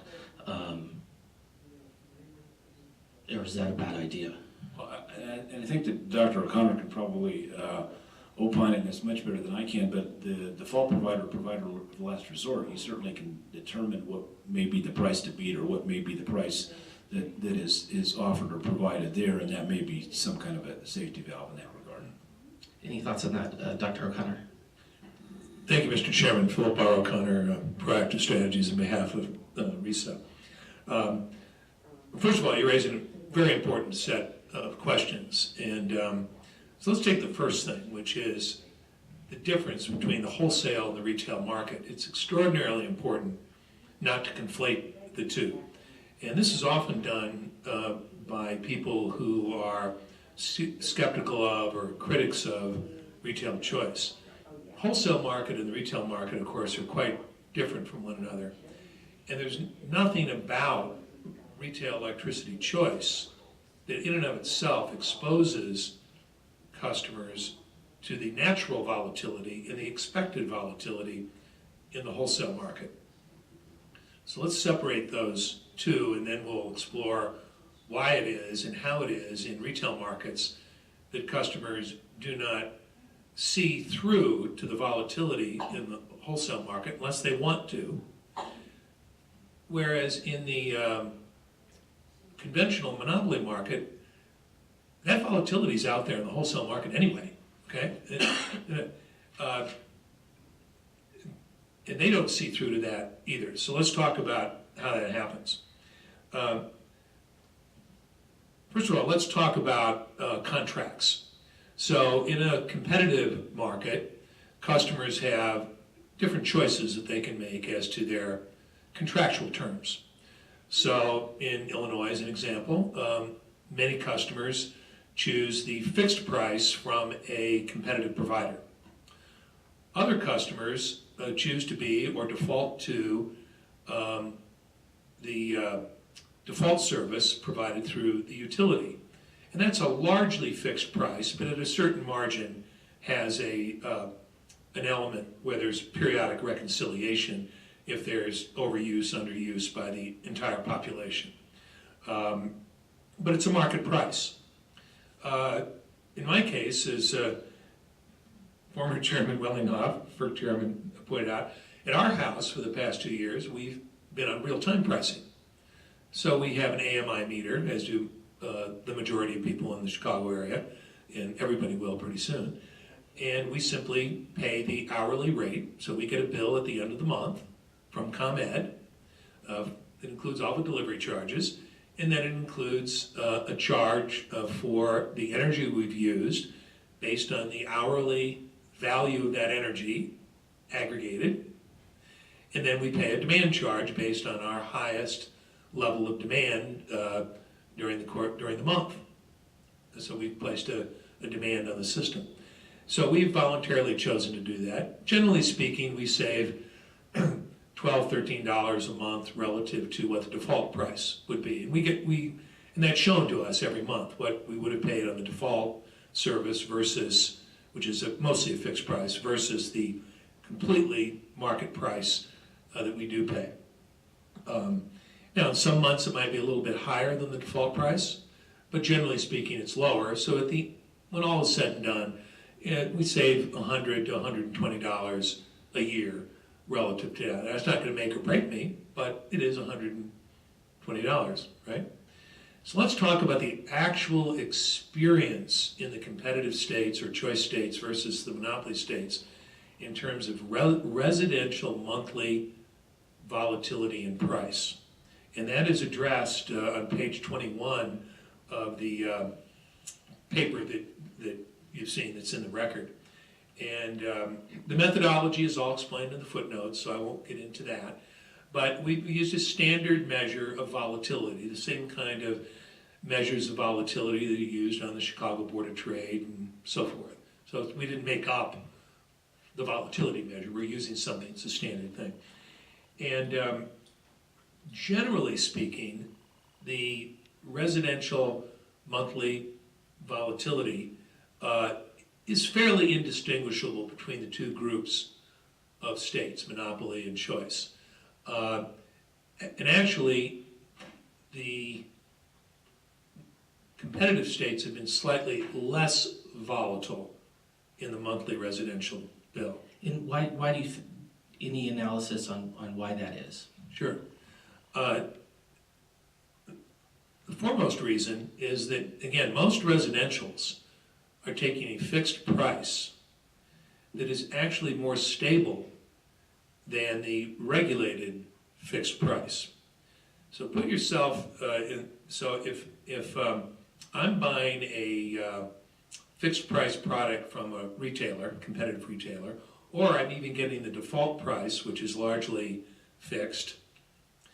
But over here, the classic utility price, who decides when that price is going to change? It's the company deciding they're going to come in for a rate case, and then the regulators, of course, have a set period of time, generally speaking, when they will make a decision. So the timing of price changes is completely out of my control as a consumer.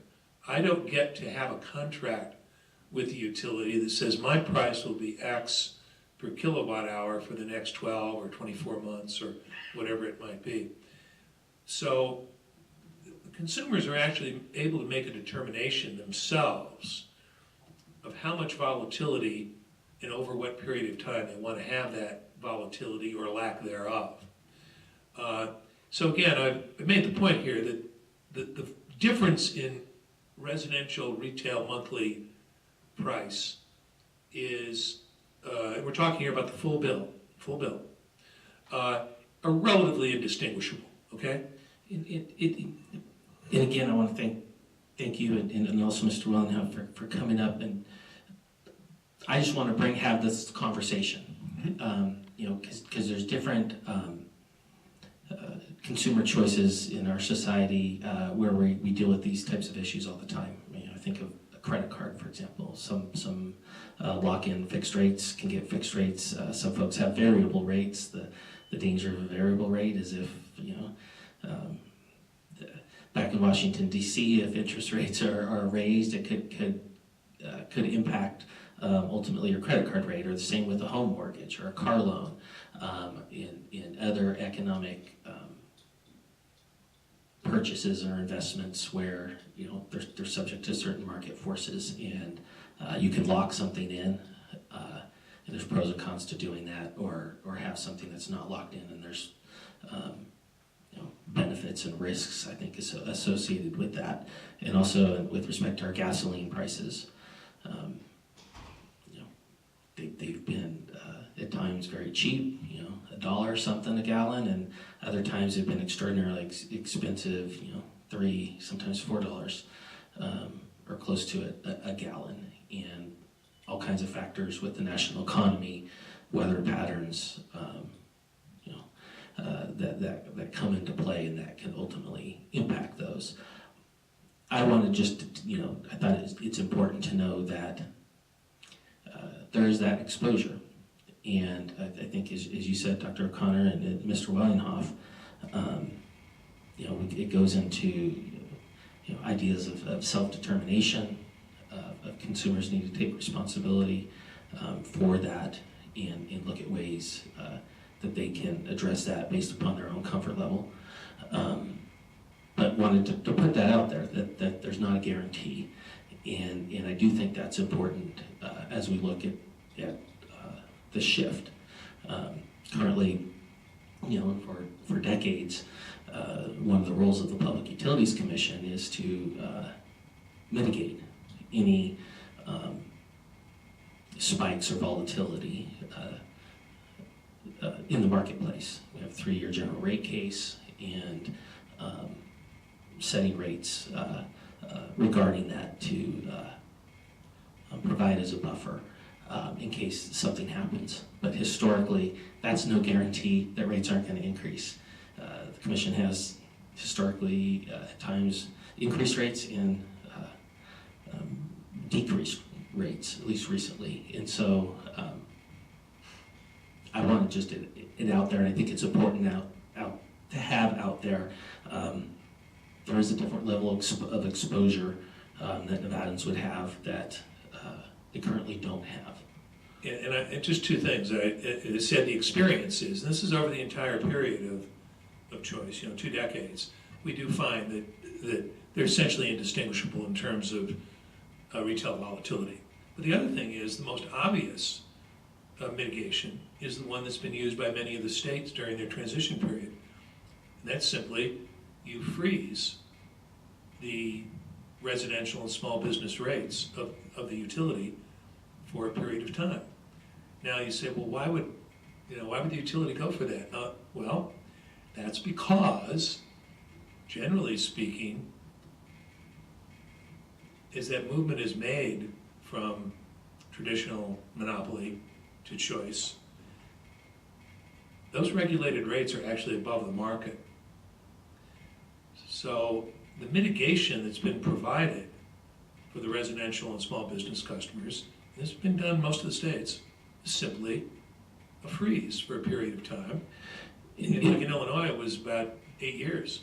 And the one question I have with respect to that option is it may be unconstitutional, because unlike those other states, we are looking at a constitutional provision that requires open and competitive market. You can't have an open and competitive market and then a state law that imposes a freeze on the rates in that marketplace. I don't think that would fly, but No, let me distinguish, be very clear here.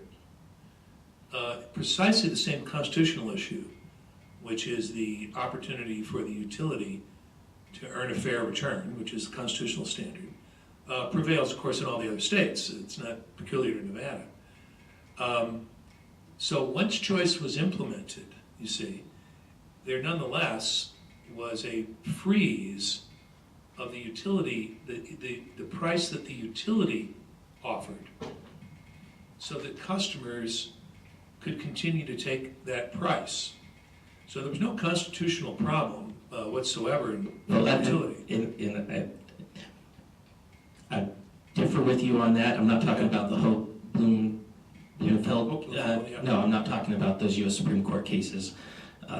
What Nevada's, I'm talking about this specific constitutional amendment that we would amend in our state constitution. No other state's done that.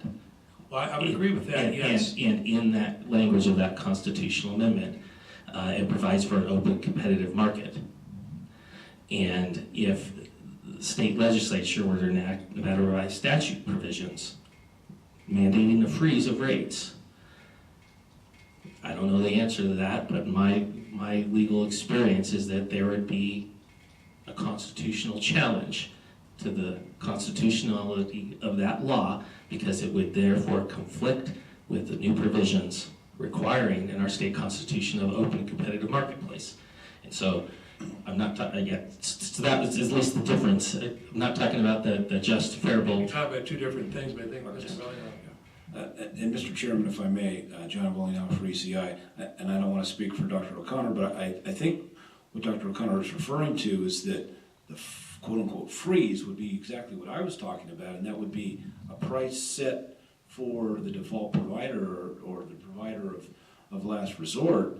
But that doesn't mean that then the consumers couldn't choose other people as well, but that would then mitigate any potential volatility, even though some of those other providers may provide long-term contracts, which would mitigate it as well. But in any case, the freeze would be relative to only that one rate from that one provider, and whether it was the utility or whether it was somebody else you determined to be that provider, that would be up to the legislature and you to decide. But I don't see any constitutional problems under this constitutional amendment with doing that. I was thinking. and that is what I was saying, a bit less articulately. Thank you for those perspectives on that. Anything further while I have you up there on any kind of other ways to mitigate possible rate shock I would in just the add, transition? Yeah, I would just add, well, if we're talking about volatility, and you use the Texas example, we do have to acknowledge that the Texas situation in the wholesale level is unique because they don't have a capacity market. In the other competitive markets, there's a capacity market. Texas is strictly an energy-only market. Of course, that's because there's no role for FERC, that's ERCOT. In the other areas, they've developed both a capacity and an energy market.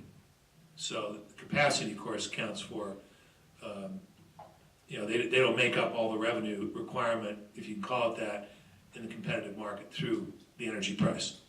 And I would like to clarify, asking these questions isn't, and shouldn't be taken necessarily as criticism. It's wanting to, again, look at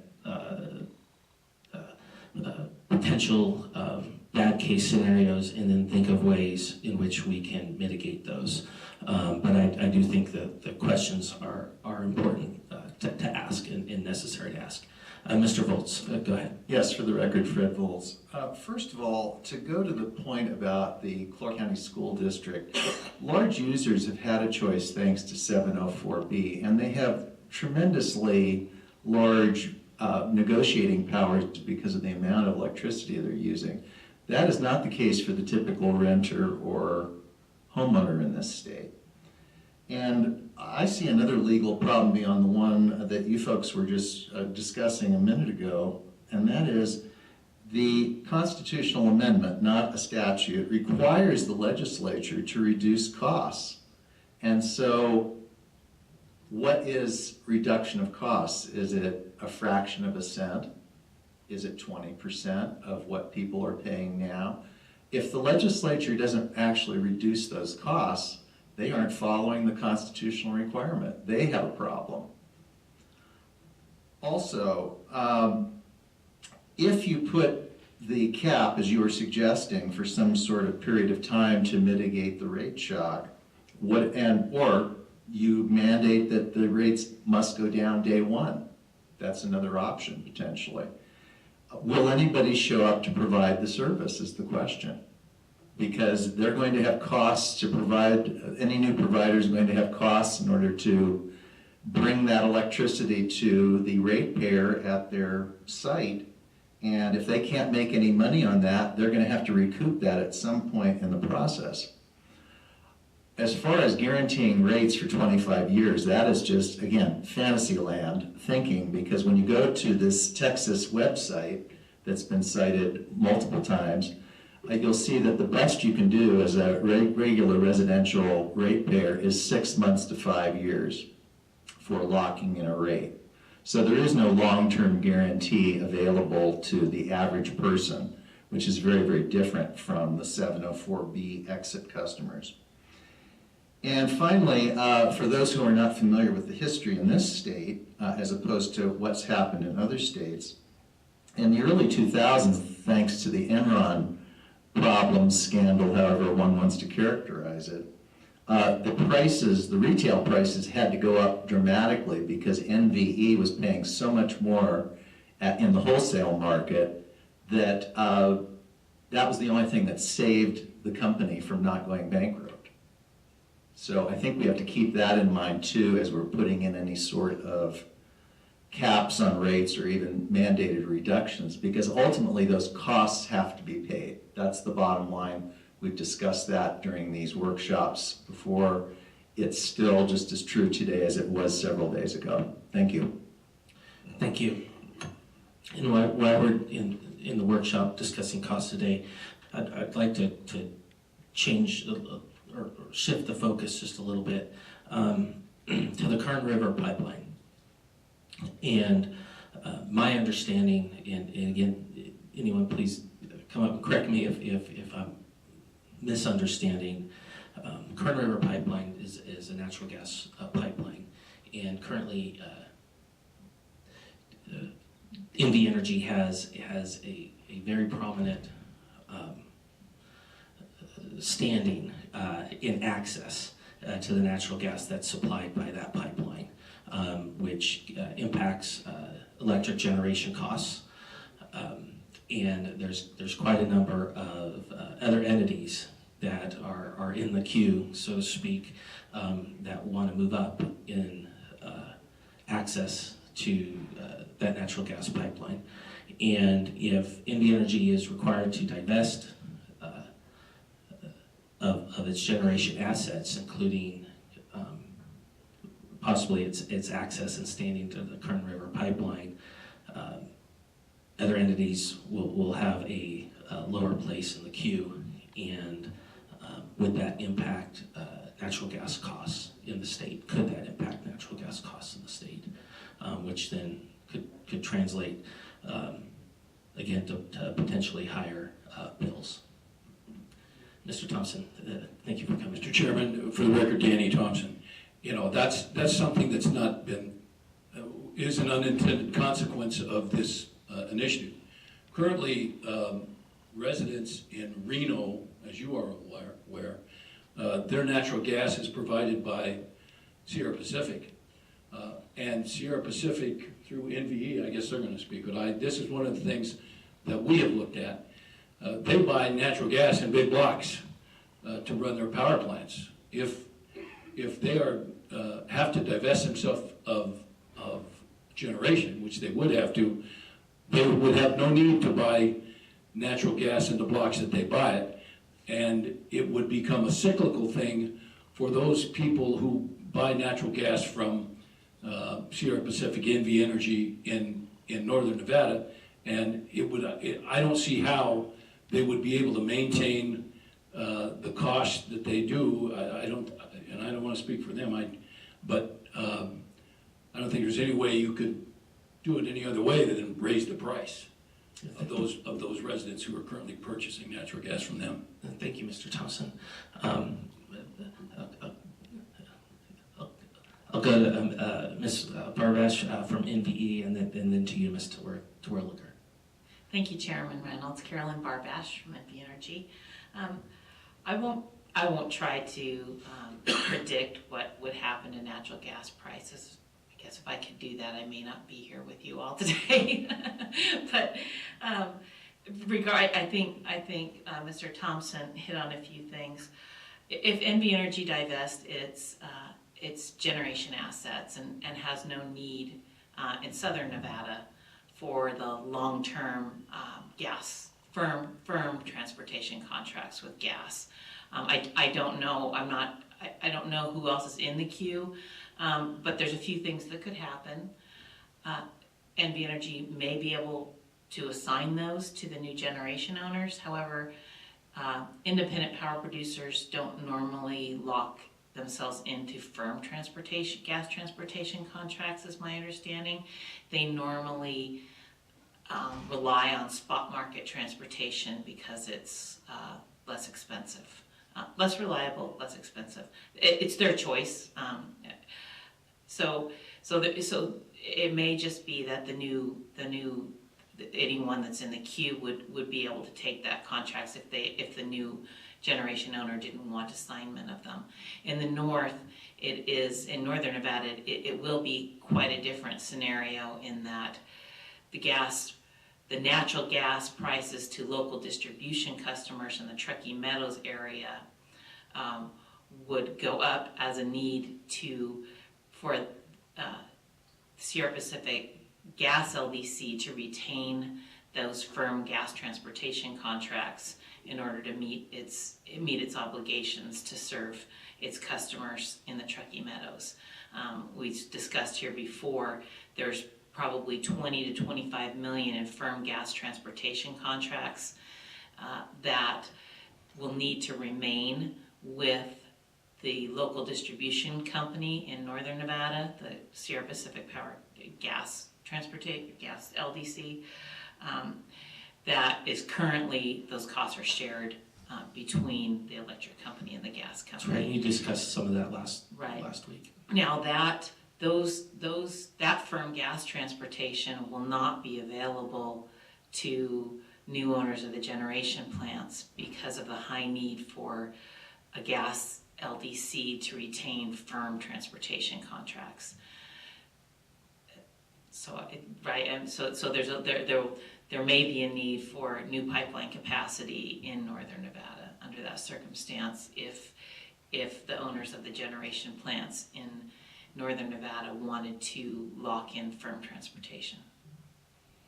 And who would pay for that? my assumption is that if new investment is made in new gas transportation by, open season, and it's committed to electric generators, they're the ones on the other end with the natural gas transportation provider, that those new generation owners would expect to recover those costs, and they would recover those costs from the customers, the end-use customers of wherever their power is going. Remember that when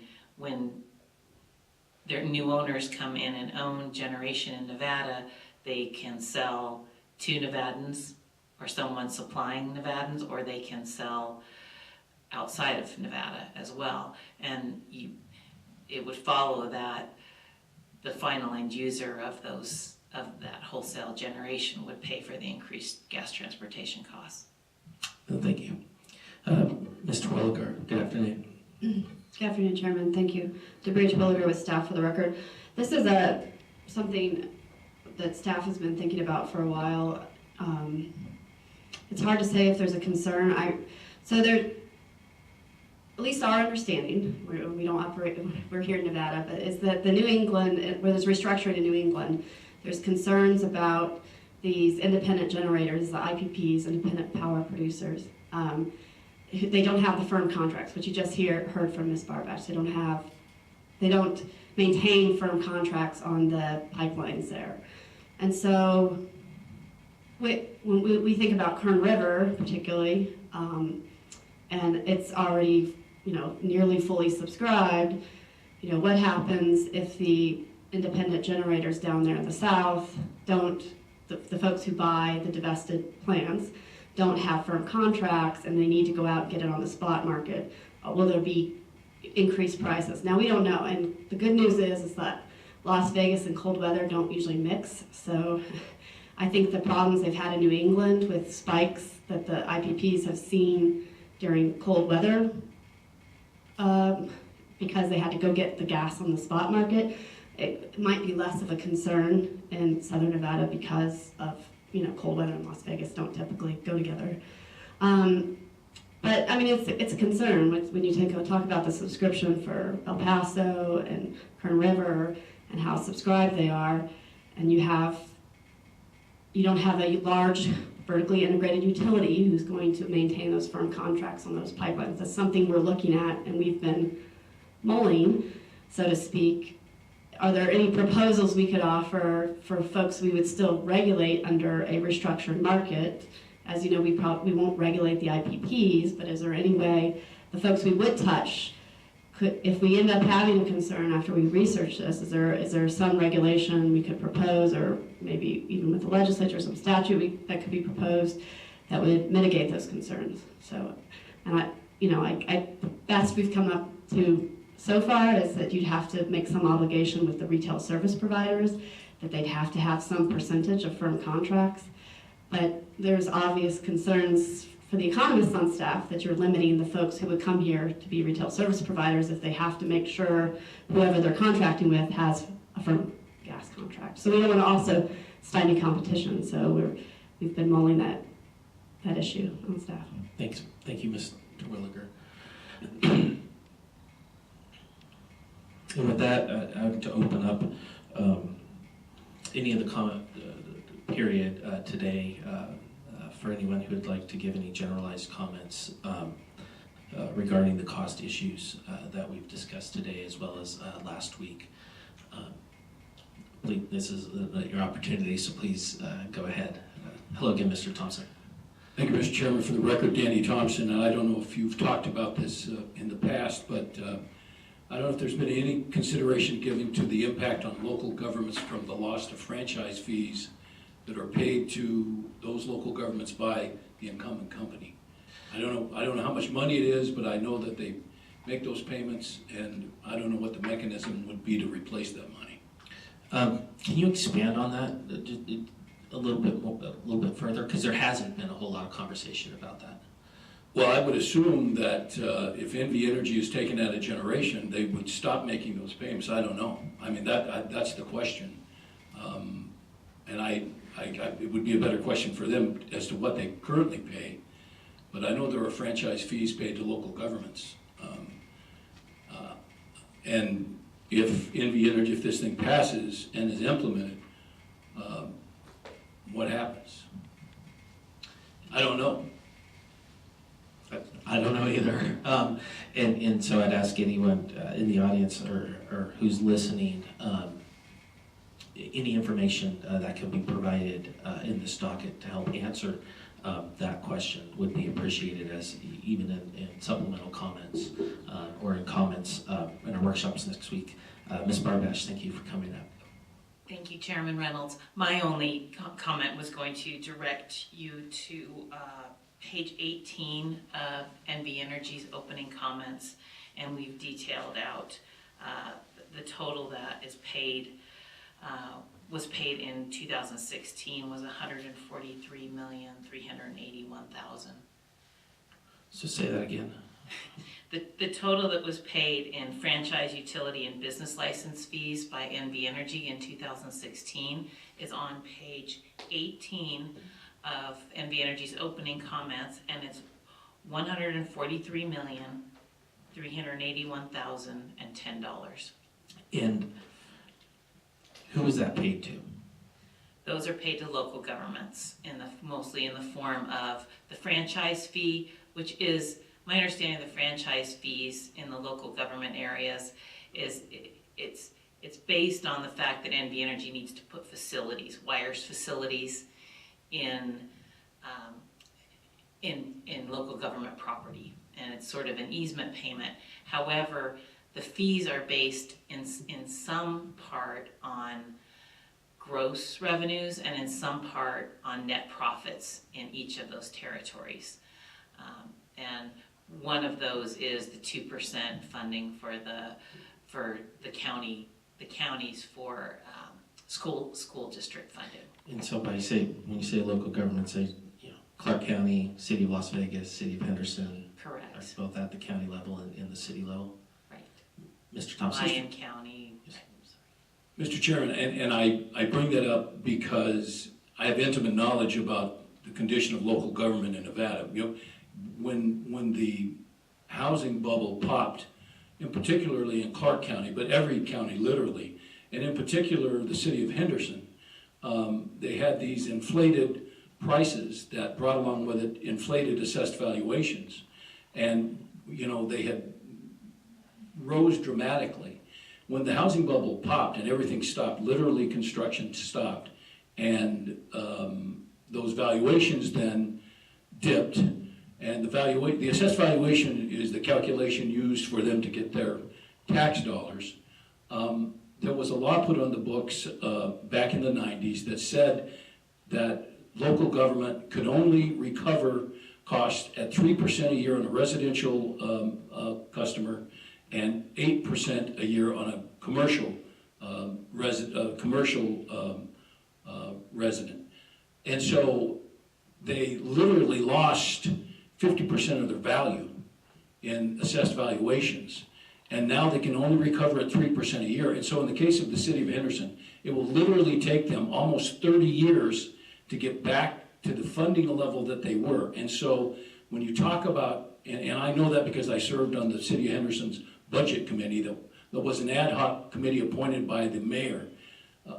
And so anything that's done to these local governments nowadays is significant. And the loss of these impact fees will have a very detrimental effect on services provided to the people in those particular cities. What would your response be to the argument that, well, there's going to be other businesses that could take over, what NV Energy is paying, and whoever fills their place later on will still be making those payments? Again, Mr. Chairman, I don't know, because that's the problem with the uncertainty of this thing and how much hair there is on this dog. I mean, these kinds of impacts aren't even being talked about, and yet it's going to have a dramatic effect on what happens in those local governments. The city of Henderson closed parks, they laid off people, they forgave pay raises. The city of North Las Vegas was bankrupt on paper And, you know, they've fought and scratched their way back because each year they have to present a balanced budget to the state. Otherwise, they're subject to be taken over by the State Department of Taxation.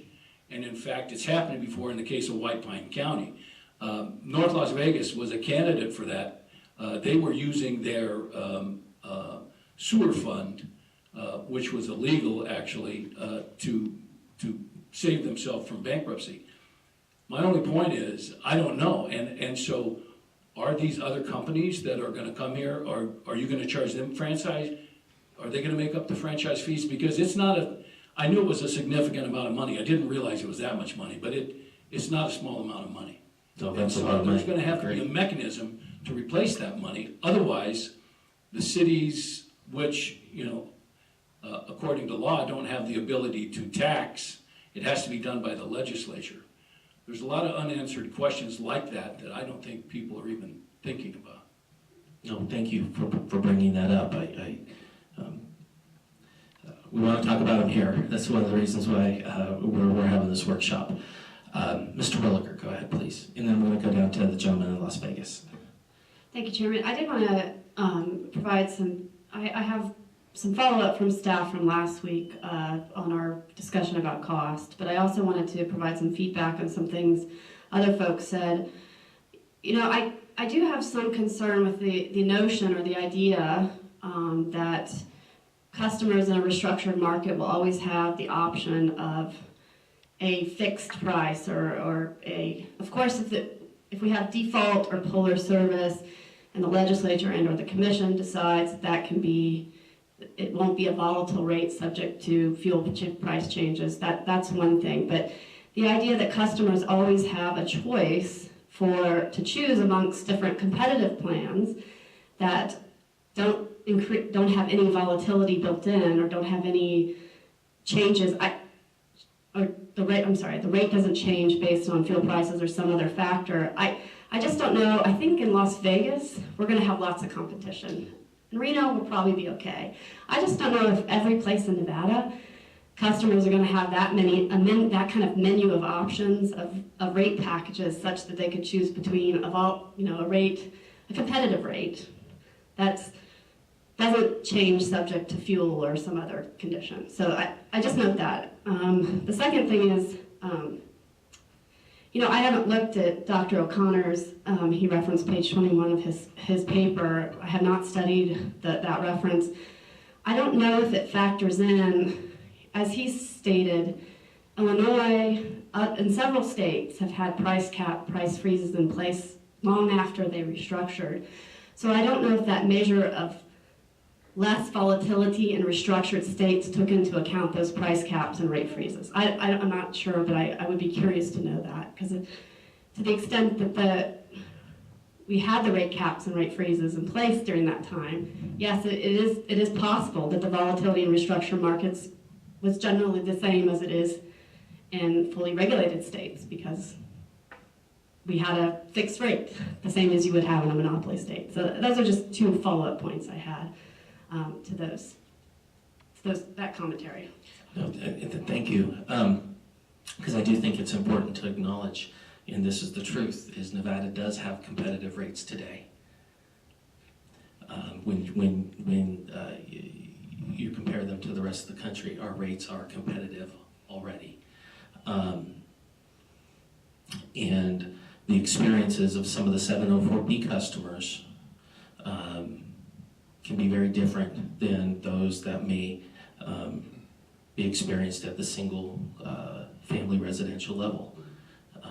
Part of it's because of economies of scale and the purchasing power of some of the 704B providers. And that's, California has not deregulated with respect to family residential. There are pockets in urban places of Texas that are specifically not deregulated, which have high population centers. I think that's something to be aware of, again, as we look on ways to implement this and protect those populations, because that is something Nevada is doing that is different. looking at doing that is different. I'm gonna go down to Vegas, and I'll go to you, Dr. Connor. Oh, Vegas first, I'm sorry. Hello, sir. Hello, Chairman. Thank you very much. For the record, sir, my name is Kevin Robison. I work on behalf of the members of Mount Wheeler Power, rural electric cooperative serving in eastern Nevada as well as western Utah. And Chairman, if I might dovetail on Mr. Thompson's comments, he is exactly correct. In 2006, White Pine County was faced with a severe financial condition and utilized the franchise fees as part of an additional revenue to bring them out of that severe financial condition. That still is in place today. Additionally, the city of Ely adopted part of those franchise fees, and Mount Wheeler is the collector of that on behalf of those jurisdictions. Additionally, one thing that may be an unintended consequence is in dealing with economic development. The rural electric cooperatives throughout the country have the unique ability to apply for and receive Red Lake funding through the Rural Utility Services, USDA and Rural Utility Services. REDLG is the acronym for that. Mount Wheeler is currently involved in an application to assist White Pine County with the funding of a new courthouse, which is desperately needed as they deal with cases and the individuals from the Nevada State Prison that's located there in Ely. And the legislature was approached this last session, and as you've mentioned on several occasions, Chairman, the state is strapped, and revenue sources are very, very strained. And I'm very concerned that if the cooperatives' balance sheets are reduced and minimized, that the ability for us to go out there and provide those community development grants and loans will be diminished. So I appreciate your time and thank you for the opportunity. Thank you for the comments, and thank you for being here. Dr. O'Connor. Thank you, Mr. Chairman. Philip R. O'Connor, Proactive Strategies for RESA.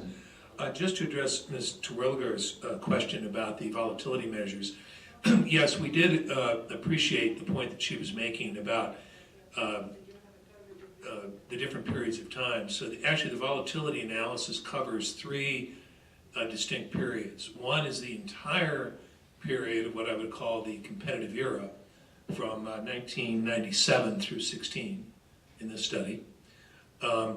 Then two other periods within that. The period of transition from 97 to 07. This is when rate freezes were in place, when transition charges were being assessed, that kind of thing. And then the period of 08 to 16, when in most places the transitions were complete, the utilities have been compensated for their lost revenue or stranded costs, depending upon the method that was chosen, and the rate freezes, to the extent they existed, ended. So we did anticipate exactly what you were concerned about.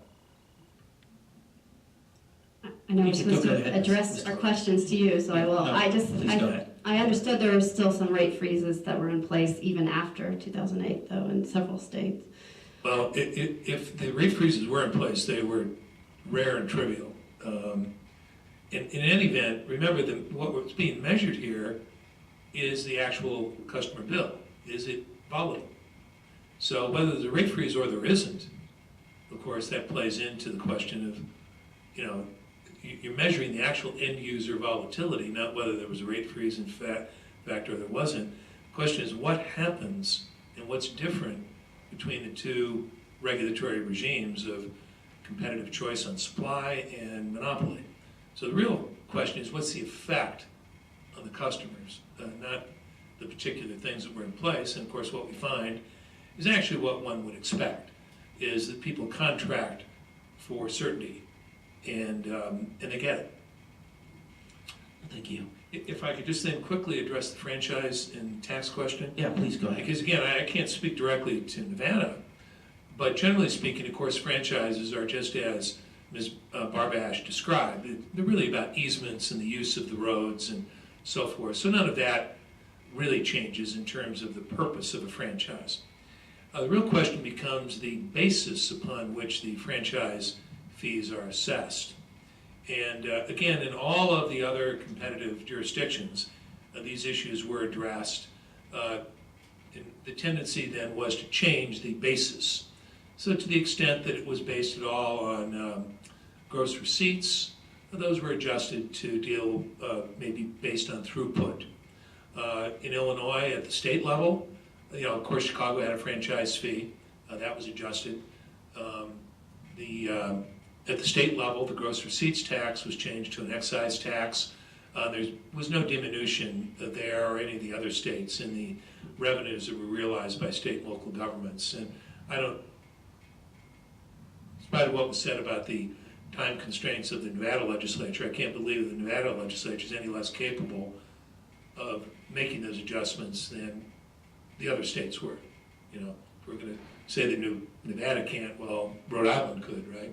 I mean, so that's not really, I think, a concern, but you do have to make adjustments. Well, and I do think it's an important conversation to have, because I'm looking at Section 3A of the language of the petition, which prohibits the grant of monopolies and exclusive franchises for the generation of electricity. For generation. So, but there's franchises are mentioned in this constitutional amendment, and the prohibit, at least parts of those are prohibited, and if this passes, would be by our Constitution. And if you can't have a franchise, I don't think you can have a franchise fee. Again, that's an open question, but I think it's one to recognize. And I can't answer that question. As I've said previously, ultimately any constitutional challenges would be answered by our state Supreme Court. But I think it's important to recognize it and have that conversation on the record. Thank you, Mr. Chairman. Anything further, Ms. Terwilliger? Yes, Chairman, I have some fairly lengthy we did some follow-up last week. I know Ms. Cunha, the director, had talked about in restructuring, she had said there will be winners and losers. And we tried to do some research over the course of the last week to sort of, because some of the follow-up questions that happened last week about if we can identify some more facts surrounding that, or we can sort of identify who the winners and losers might be based on studies, other states' experience. So I have some lengthy comments. I mean, I could certainly reserve, if you wanted to wrap up before lunch, I could certainly reserve this. Well, how lengthy is lengthy? It's a good 3 pages, so, but if you want me to start, or whatever you want. Certainly would ask, any of your full comments be submitted once we reopen, the record and submit those writing. But if you can try to summarize those, with respect to at least the topic for today's workshop. Yeah, I wanted to be fair and give anybody an opportunity, to the extent others wanted to respond. I didn't want to just throw it out in comments, that's all. So anyway, so we did some follow-up on this winners and losers argument, and as you might gather, restructuring appears to have produced efficiency gains in several areas of the generation sector. So there was a Carnegie Mellon study from their Electric Industry Center, and the Energy Institute at Berkeley-Haas, which is UC Berkeley, found there was solid evidence that restructuring had contributed to an increase in productivity and efficiency for electric power generators.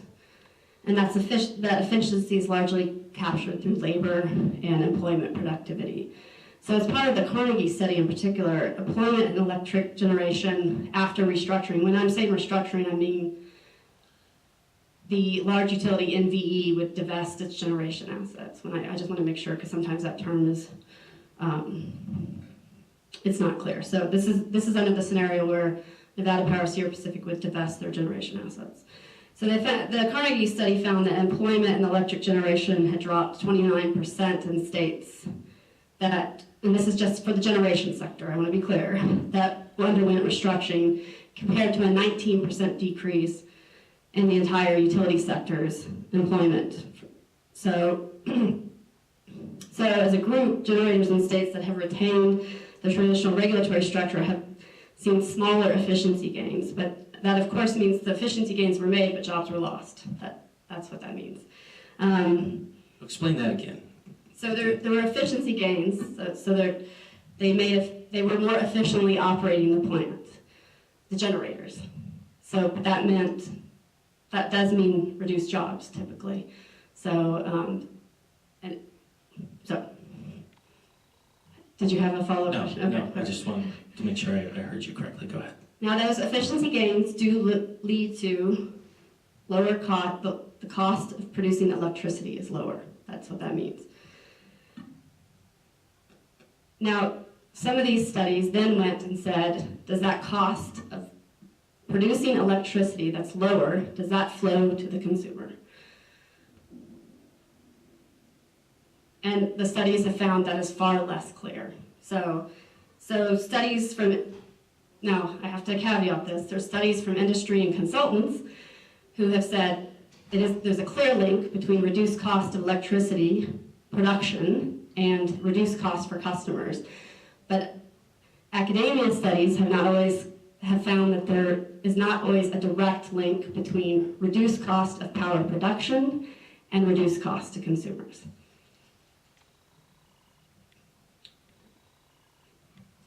And I think just as you mentioned, anytime we look at any study, you have to also consider the source of that. We looked at a few, so in our comments we'll cite the studies. We're not just looking at one study, but yes, every study finds something, particularly when you're looking at, the one thing I know for sure, and the other studies have acknowledged this, is that when you're looking at restructuring, whether there's been cost to cut or reduced cost to customers, there's been differing. There has not always been a conclusive decision that there's been reduced cost to customers. I think the Brattle study that I recently read, in fact I have it here, which is just dated December 2016, said benefits to residential customers in the retail restructuring, the verdict is elusive. They didn't say there wasn't a benefit to customers, and they didn't say there was not a benefit to customers. So there's some details about how they got to this, whether the reduced cost of producing energy flowed through to consumers, how they got to that. There's some methodologies in these studies that I could get into, but since I'm going to keep it brief, I won't. I can save that for written comments. And this is consistent with, I think Ms. Cuneo mentioned that Ofgem report from the UK that was for 2017 that said retail markets typically work well for larger businesses, but smaller businesses pay much more than the average. It shows that costs and benefits may not be spread evenly. This gets back to there's winners and there's losers. And I'll just kind of wrap up the winners and losers. I think the clear indication is that industrial customers and commercial customers have benefited from restructuring. They're sophisticated customers. They've been able to take advantage of new options, new service plans, and get reduced costs for their electricity. It is much less clear that residential customers have benefited from restructuring. Now, as you have stated all along in this proceeding, it's up to the Nevada voters how they decide to go with this. We noted that there were winners and losers, and we went and looked at a series of studies to try to determine if we could help identify who those winners and losers might be, given the follow-up questions. And so I just wanted to give you the highlights of what we found. No, and thank you for that. I think that's very important comments. Are there any additional comments in Carson City? Mr. Thompson. Thank you, Mr. Chairman. For the record, Danny Thompson. I just want to bring up one last thing. In Nevada, there are currently 5 or 7 rural co-ops that are not regulated by design. The only interaction you have with them is in the beginning when they are created and you authorize their creation. They are a nonprofit entity that only serves their customers, and the purpose is to do it at the lowest cost.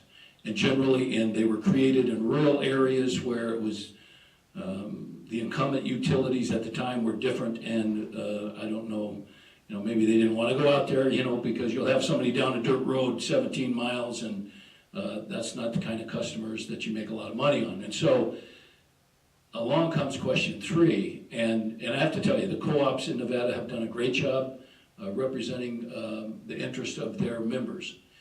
Question 3, I believe, applies to them, and the problem that's going to be created if you have a co-op, and generally you're talking rural communities, and so in a co-op in Nevada, you're gonna have a small number of residential users and then the potential to have a large irrigator.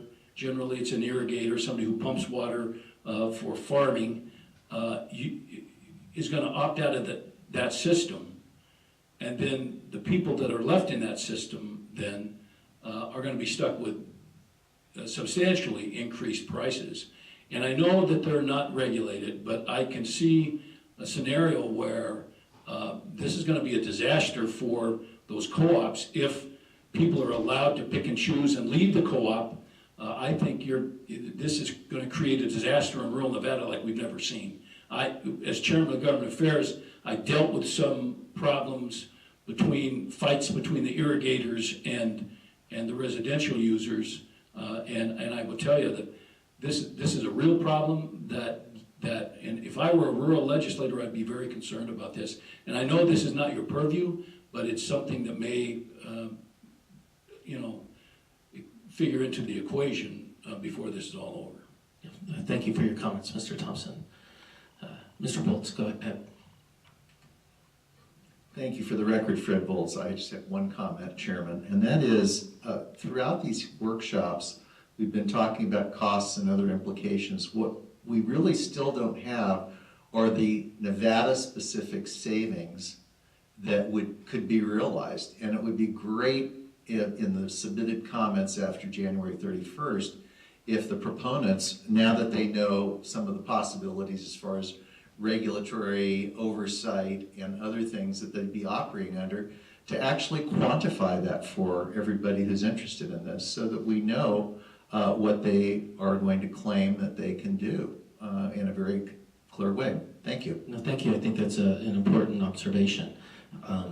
Have not seen that information. I haven't seen that data or analysis or projections, and I think it would be very useful in this conversation.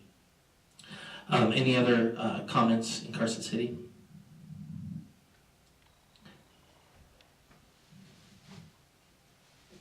Hello, Mr. Wellinghoff. Thank you, Mr. Chairman. John Wellinghoff on behalf of ECI. Yeah, I've got a couple of comments, Mr. Chairman. Let's see here. I have to actually get the glasses out.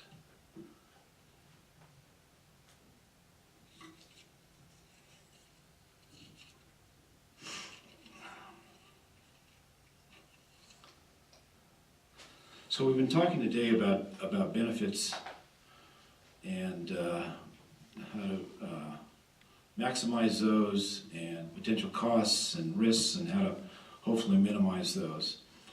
I think we know a bit about benefits. At least we can take some of the information that we have on the record. We know that NV Energy is currently saving $40 million a year from the EIM market. So there certainly are benefits already by participating in the wholesale market to some degree. And if you look at the CAISO study that was submitted in their comments, they indicate they did a West-wide study to show $1 billion worth of benefits over the entire footprint if a full market were put in place across the entire Western Interconnect, and you could extrapolate from that. Nevada's share could be as much as $150 million a year.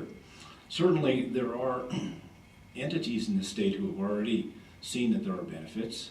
There's WIN, MGM, Caesars, Switch. We now have the school district looking at it, the Peppermill, and a number of others. And I keep hearing these comments about, well, they're all large users, and so therefore they have bargaining power and an opportunity to get these kinds of deals where residential consumers can't get these deals. Well, we have to understand it won't be the residential customers who are going to get the deals. It'll be the reps, the retail energy providers who are large entities who do deal not only in Nevada, but may actually be much bigger than the MGM resorts, for example, because they deal in Texas and they deal in New York and they deal across the country, and because of that, they may have and certainly will have the buying power and ability to get deals for their particular residential customers that they want to acquire, and that's why they're in the business of doing that. They go out and get the best deal they can for hundreds of thousands, if not millions, of residential customers, and by doing that, can do those kinds of deals. So I think we can expect the types of benefits that the large customers have seen certainly will enter to the reps as well, who will then certainly pass it on to their residential customers. Also, we've seen benefits in other jurisdictions that have retail choice. Certainly Pennsylvania, we had the testimony of John Hanger before the Governor's Energy Choice Committee indicated the $818 million per year in benefits to Pennsylvania. Again, Pennsylvania isn't Nevada, and I understand that very well, but it does demonstrate that there are benefits that will come to Nevada overall. What I think we haven't seen clearly are a clear definition of the costs. We know that if we joined CAISO as a full member, there's fairly minimal costs. We had on the record yesterday somewhere in the neighborhood of $27 million to do that, and some software costs associated with that. But I keep hearing a number being thrown around that I don't have see any support for, this $5 to $7 billion in costs. Well, I understand that part of that may be the generation of NV Energy, and if your staff does an analysis, which I'm sure they can do the numbers just like we had our people do the numbers, that the undepreciated market value of all of NV Energy's generation in 2023 is approximately $1.9 billion. So if you take that number, you'd have to assume that there'd be zero value to it, that the consumers would have to pay the full cost of that just to get up to $2 billion in stranded cost. And where do we get the rest from? Well, I assume somebody's talking about the PPAs. Well, those are sunk costs. The consumers are going to pay those anyway. They will be on the hook for those, there's no question about it, number one. Number two, the approximately $6 billion that are listed by NV Energy, well, as I mentioned the other day, at least almost $1 billion of that is a Hoover contract. It's below market, so that's not a cost, number one. Number two, I understand that a number of the solar contracts may be underperforming and therefore could go into default. So there's a number of those contracts that certainly may be eliminated or renegotiated as well, which reduce those costs even more. And again, as I say, those are sunk costs, as are the $800 million in regulatory assets. Those are sunk costs. So we shouldn't walk around talking about $5 to $7 billion in costs to consumers because of energy choice, because that's a false number. That number has no basis whatsoever in fact, and in fact, it does not represent the cost that consumers would pay if we go to energy choice. And I think that's an important point that you're making. That the $5 to $7 billion that's a number that's been presented to me. I've heard that it even the Governor's Committee on Energy Choice and some of the working groups, those numbers. One is any numbers that counter that, welcome to see that information and what that looks like. And two, I think part to your point is that $5 to $7 billion is not a loss. That may be stranded assets, but there's value.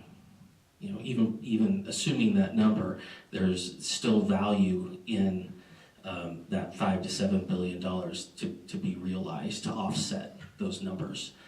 I think that's... Well, some preliminary analysis indicate that there may be no stranded assets whatsoever with respect to the generation. That in fact that may be a positive number, not a negative number.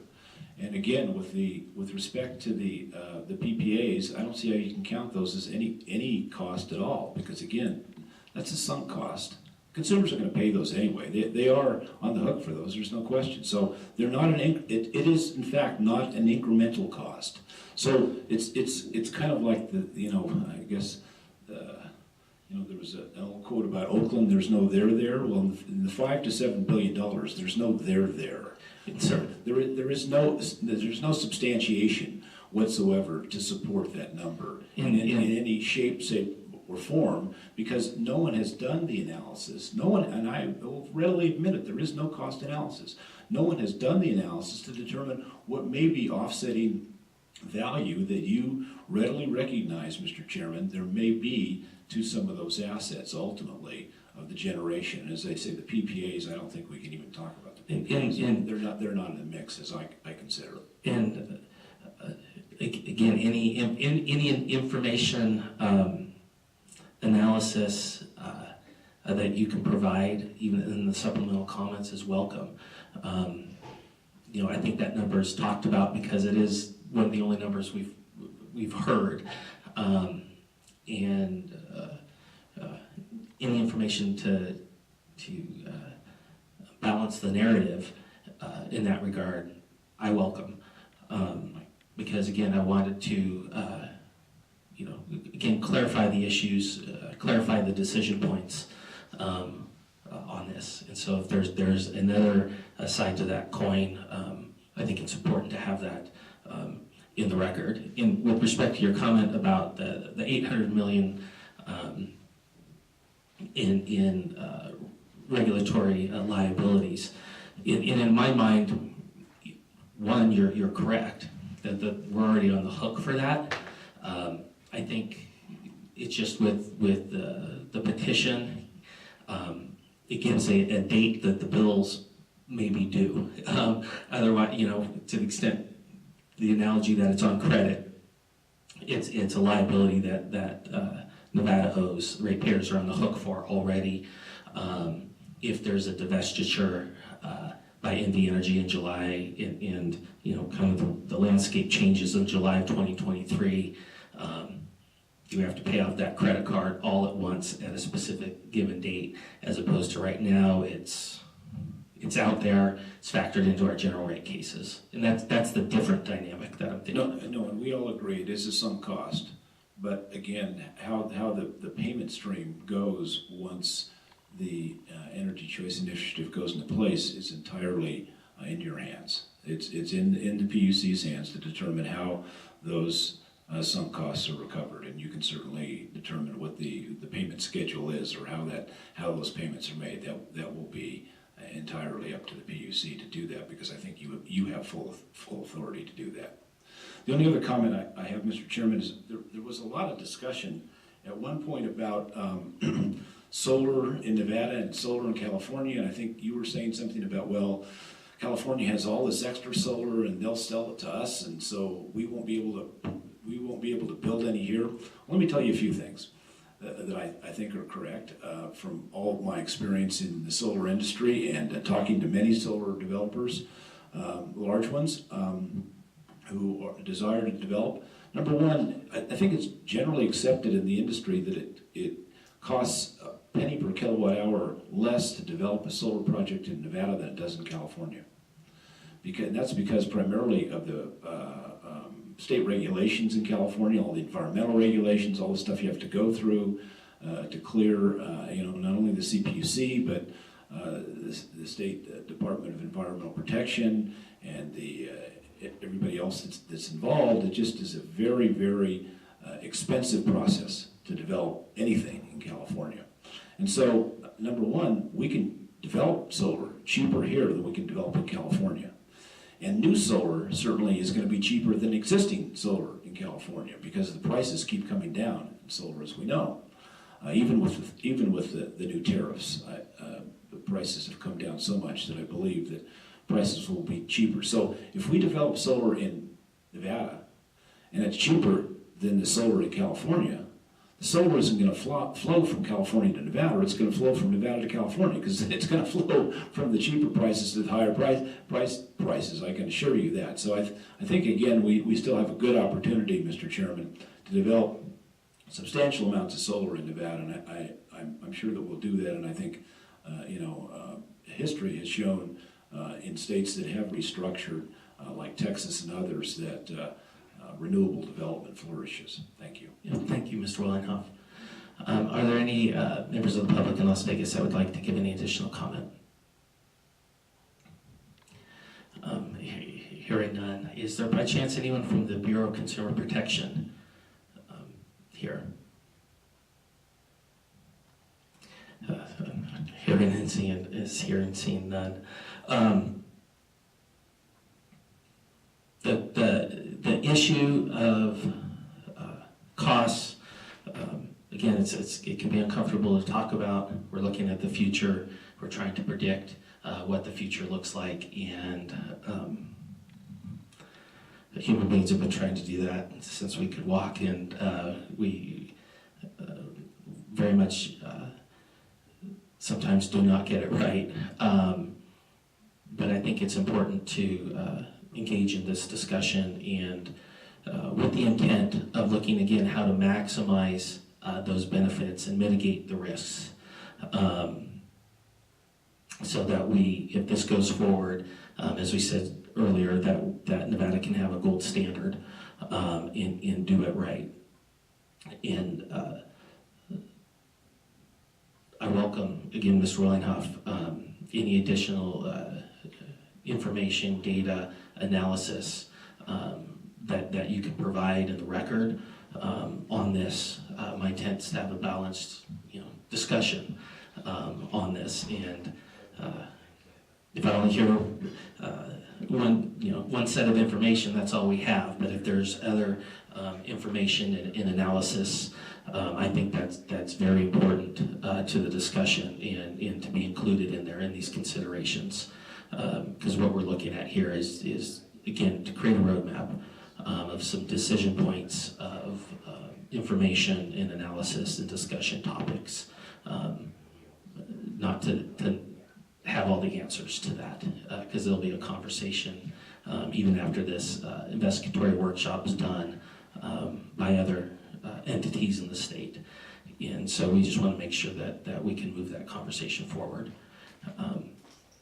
With that, I'm going to conclude today's workshop, and we currently have scheduled a workshop for this Monday, January 29th. We're going to take up for the first time is the timeline issue. This is something that we were asked to look at as far as a prospective timeline for the implementation of the initiative. I made this the last issue topic because I think it's important to discuss all these other issues first, because that impacts our timeline and what the legislature's timeline may be. As we've discussed, we have a legislative session that will be starting around this, or very close to this time next year. And so that's an opportunity for the legislature to take up any issues relevant to moving this forward, that if the initiative passes, it contemplates that the legislature can take steps before 2023 to get implementation up and running. And so I think to get a handle on what that may look like is important. If Nevada does decide to go the CAISO route, we heard from our friends at CAISO yesterday that it may take at least a couple of years on their end to do the necessary internal work to be up and running by 2023. And so I imagine we want to get an early start on that. So with that, on Monday, 10 o'clock, we'll take up the timeline initiative issues. And so everyone have a good weekend, and thank you for our participation and being here today. Thank you.